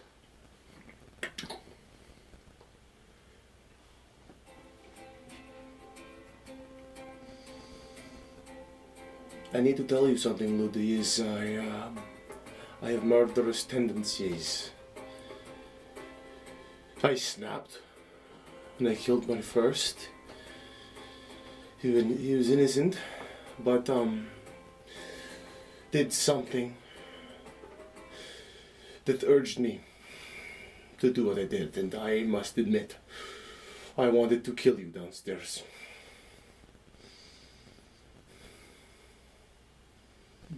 You wanted to kill me?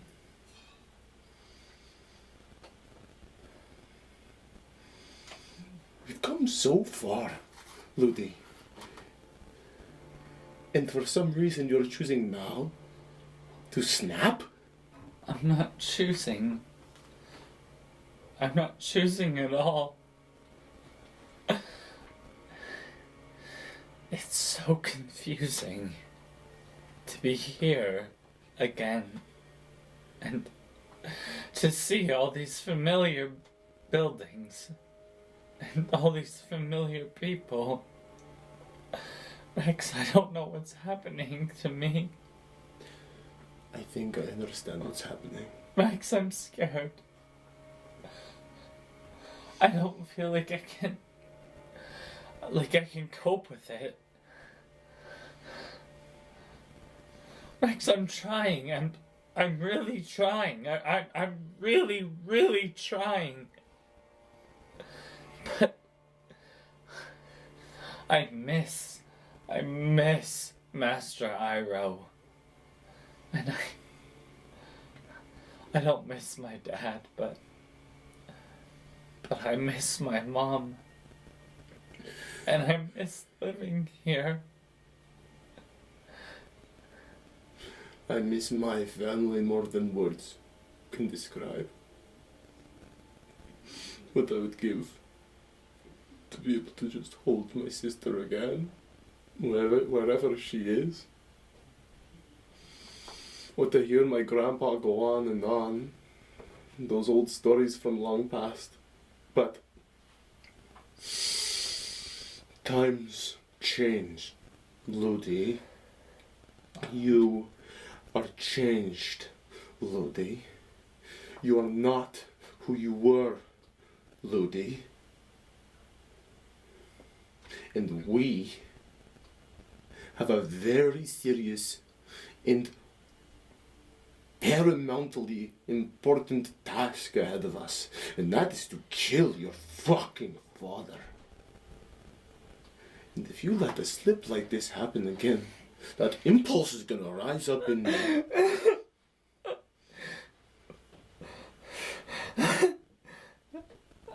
I'm sorry.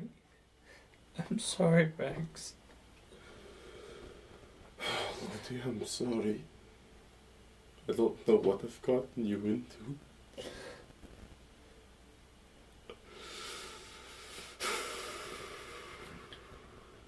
Rex.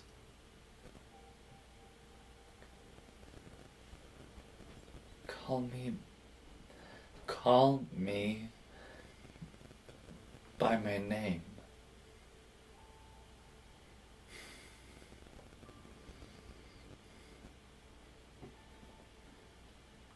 Irene.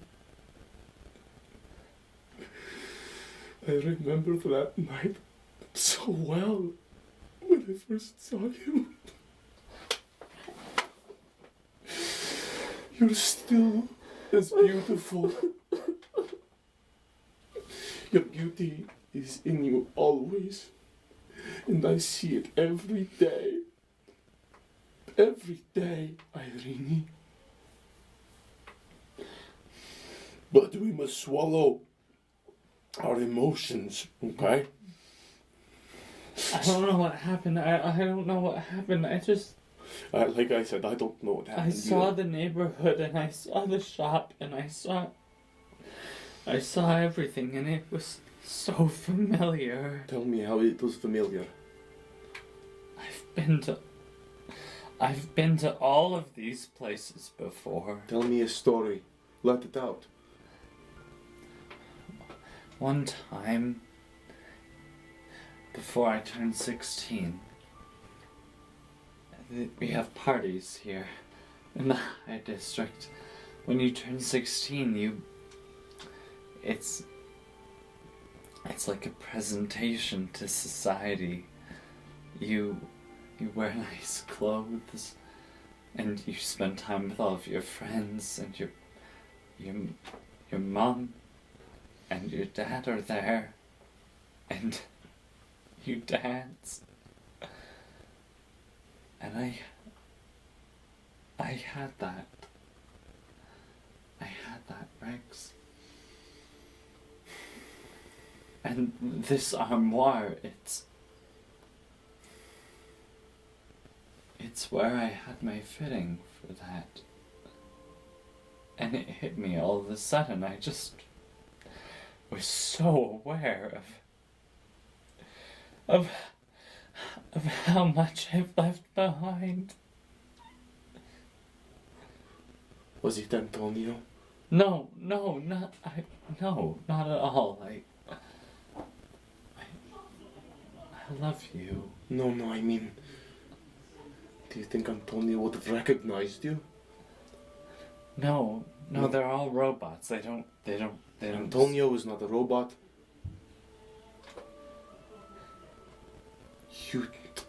I don't know. It's okay. I'm scared and I'm so homesick. I'm so homesick, Rex. I don't want to go home, but it's so scary. Living like this. It's so scary.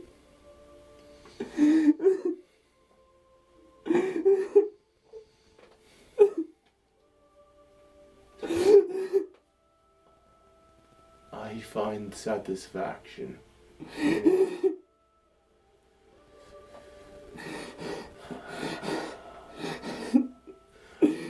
I channel it, you know? Those feelings, sadness turns to anger. Homesickness turns to a drive to find a new home. And love turns to revenge. We have to keep an eye out. We can't stop moving. These disguises will help us. They didn't recognize me. Not at all. No. Down No, there? They didn't. It was good. It was really good. It was. They didn't see me, and they should know me. But they didn't. I'm surprised they don't know me up here. I have the most powerful drug in all of New Eden. Waiting. If only I had the supplies to do it. Rex. I'm sorry. I snapped. It's okay, Ludi. It just happened. It hasn't been easy, and I know I've told you about all of that, but it hasn't been easy being away from home. I don't want to be home, but What are you going to tell them? Who? Isla, Jade. Nothing at all. Nothing at all. They can't know. They're going to want to know No, something. They're going to be wondering, No. why did you start freaking out in the middle of public in the high No, district when they know for a fact. I'm just not stable. That's all. Why? I don't know. You cannot fly by I'm the an seat. aberrant or something. We'll tell them I'm an aberrant. You're no good at lying. But you are. I can't cover that for you. Please. It's got to come from your lips. Then I'll try. I'll tell them I'm an aberrant, You'll or have no I'll proof. tell them that something happened. Something happened in my brain. I don't. Ludi, you're one of the most composed people in this group. They'll know that there's something up. I'm not. You think I'm composed? Yes. Your disguise is impeccable, and you play the part well. I know. I'm a good actor. Better than me. Not better than you. I simply try to provide distraction so that they don't suspect a thing, and now they suspect a thing. They suspect something, but they don't know. They won't guess who I really am. We can't stay up here much longer. They can't possibly guess who I really am. But they can Rex. guess that you aren't who you are. They'll start asking questions Sure. and seeking out answers. But they won't know that I'm this. The.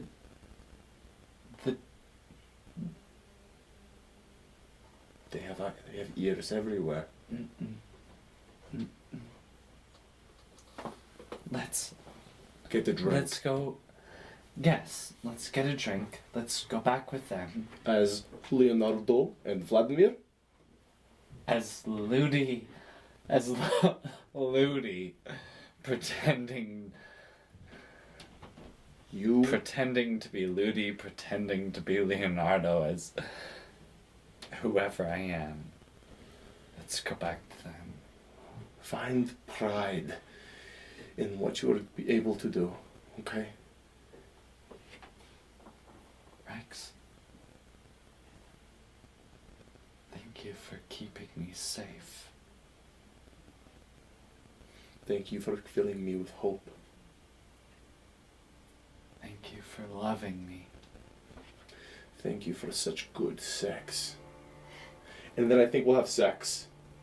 Okay. Mwah, mwah, mwah. Well, while that is going on, if one of you guys could grab the rest of the party, Okay. and grab everyone back here, see if we can have our wonderful Emily figure out what is going on with her other camera Okay, here. I'll go up and he's going to the washroom. Okay. You I distract. think they should just be. Right up here? I think they're down here. Oh. Yeah, we're done. Mike's gonna get you. Wait. You're down here? And then it was just me. Well, Yo, what's up? here's where I tell you my dark plan. My dark plan for the rest of the party. I can't go first. Oh, Brayden's gotta go first. Yeah. Welcome back. We're Back back. from exile. Yeah. Back from exile. Get to figure out this glorious camera that we love so much. Yeah, we do, don't we? Where did everyone go? And I don't know where Brayden went. PP. He went to pee, I think. little bathroom break.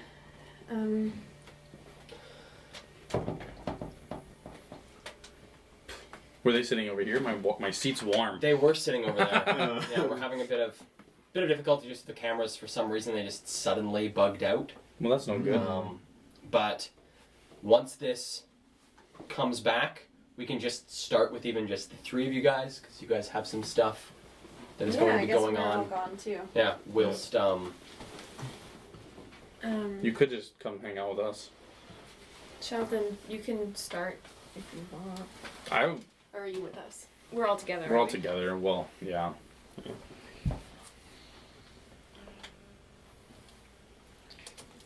I will go to the bar. go to the bar. Alrighty, so heading down to the bar, we have Jade going down to the bar. It is quite busy here. There's along this oval-shaped bar. There's probably about 10, 11 people around its circumference. There's quite a lot of empty seats though, so you can easily find a spot on the bar. You guys head up and grab a drink. You're gonna grab a drink before you go get your trim. Do you want somebody to come with you for your trim, or? I mean, I wouldn't mind, but You I want us don't to want to come? force you to. I don't. Okay. I'll come. Alex, you want to come? Yeah, I'd love to. Oh, hell yeah. Yeah, I'd appreciate the company.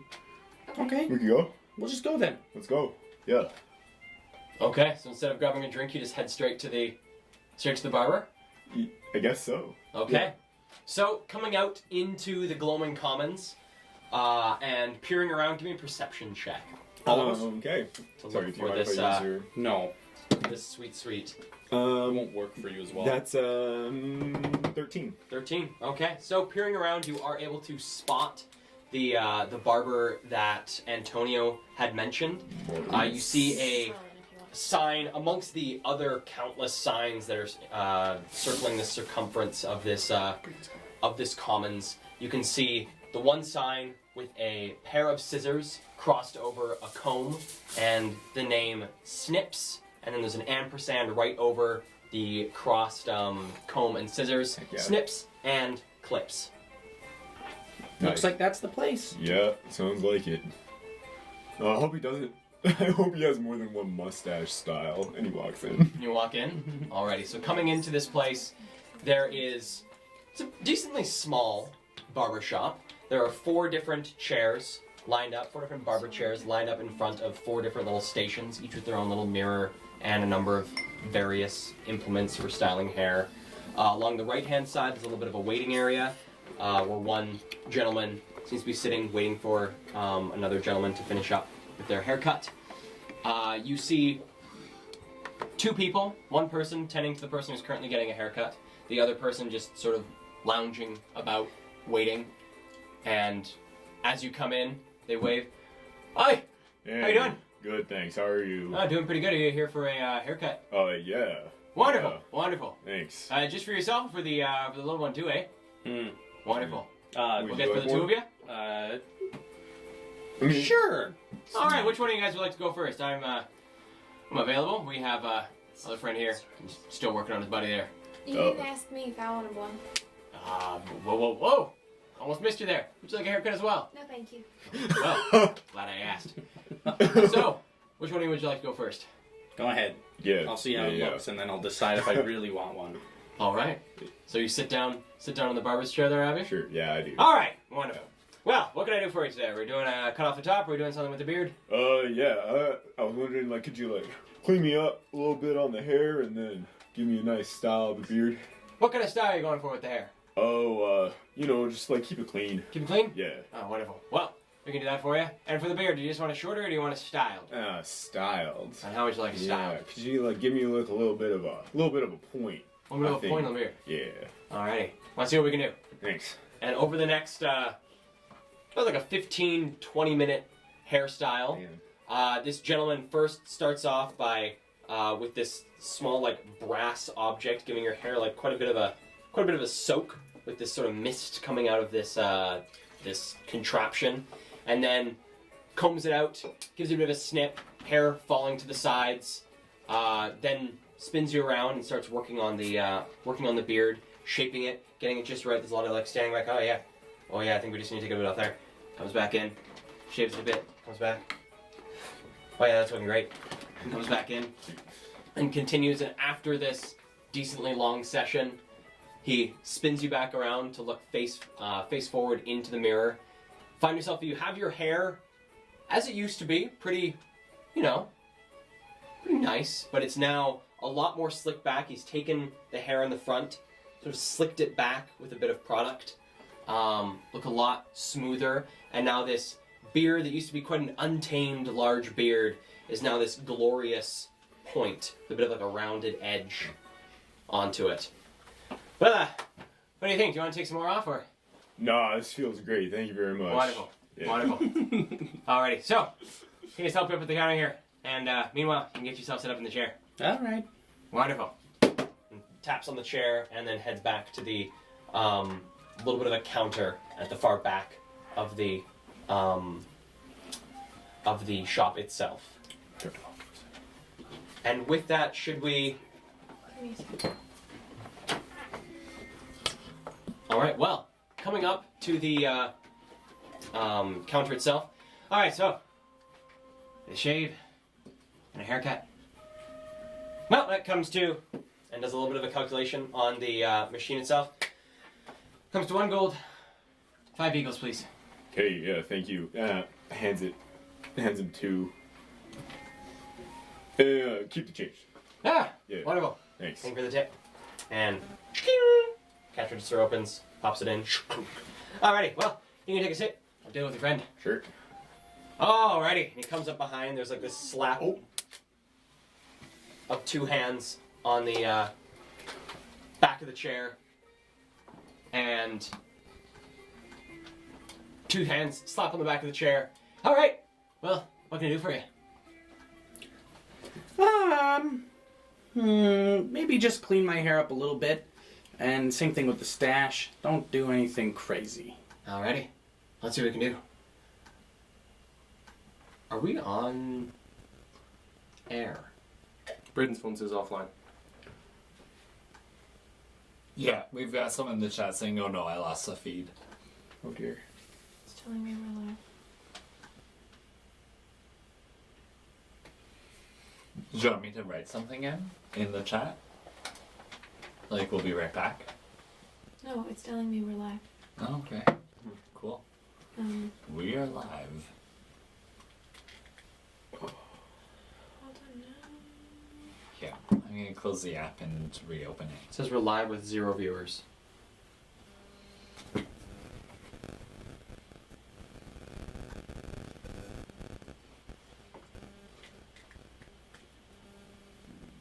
Oh.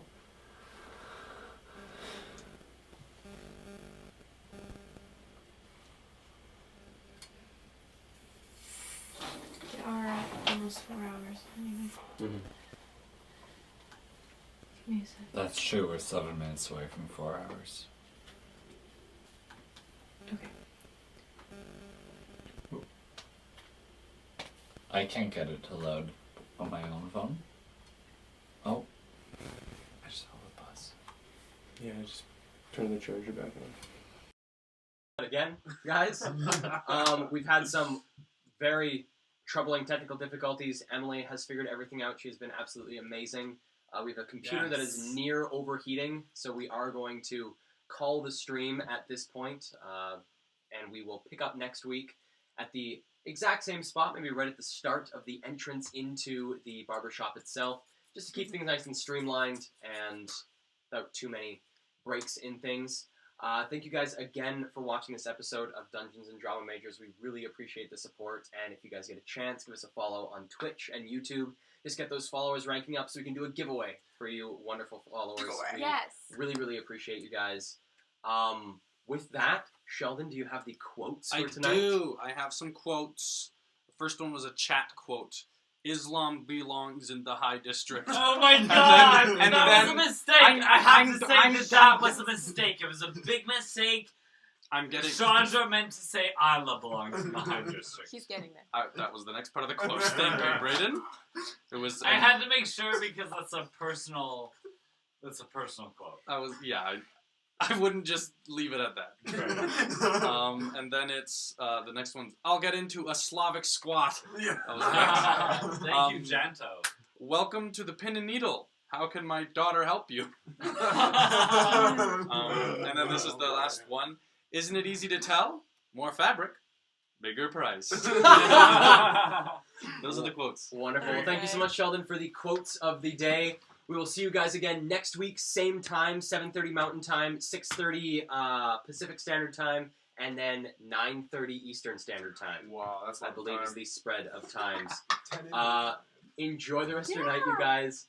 Thank you so much for tuning in, and we will see you next week. Bye. Thank you so much, you guys. Good night, you guys.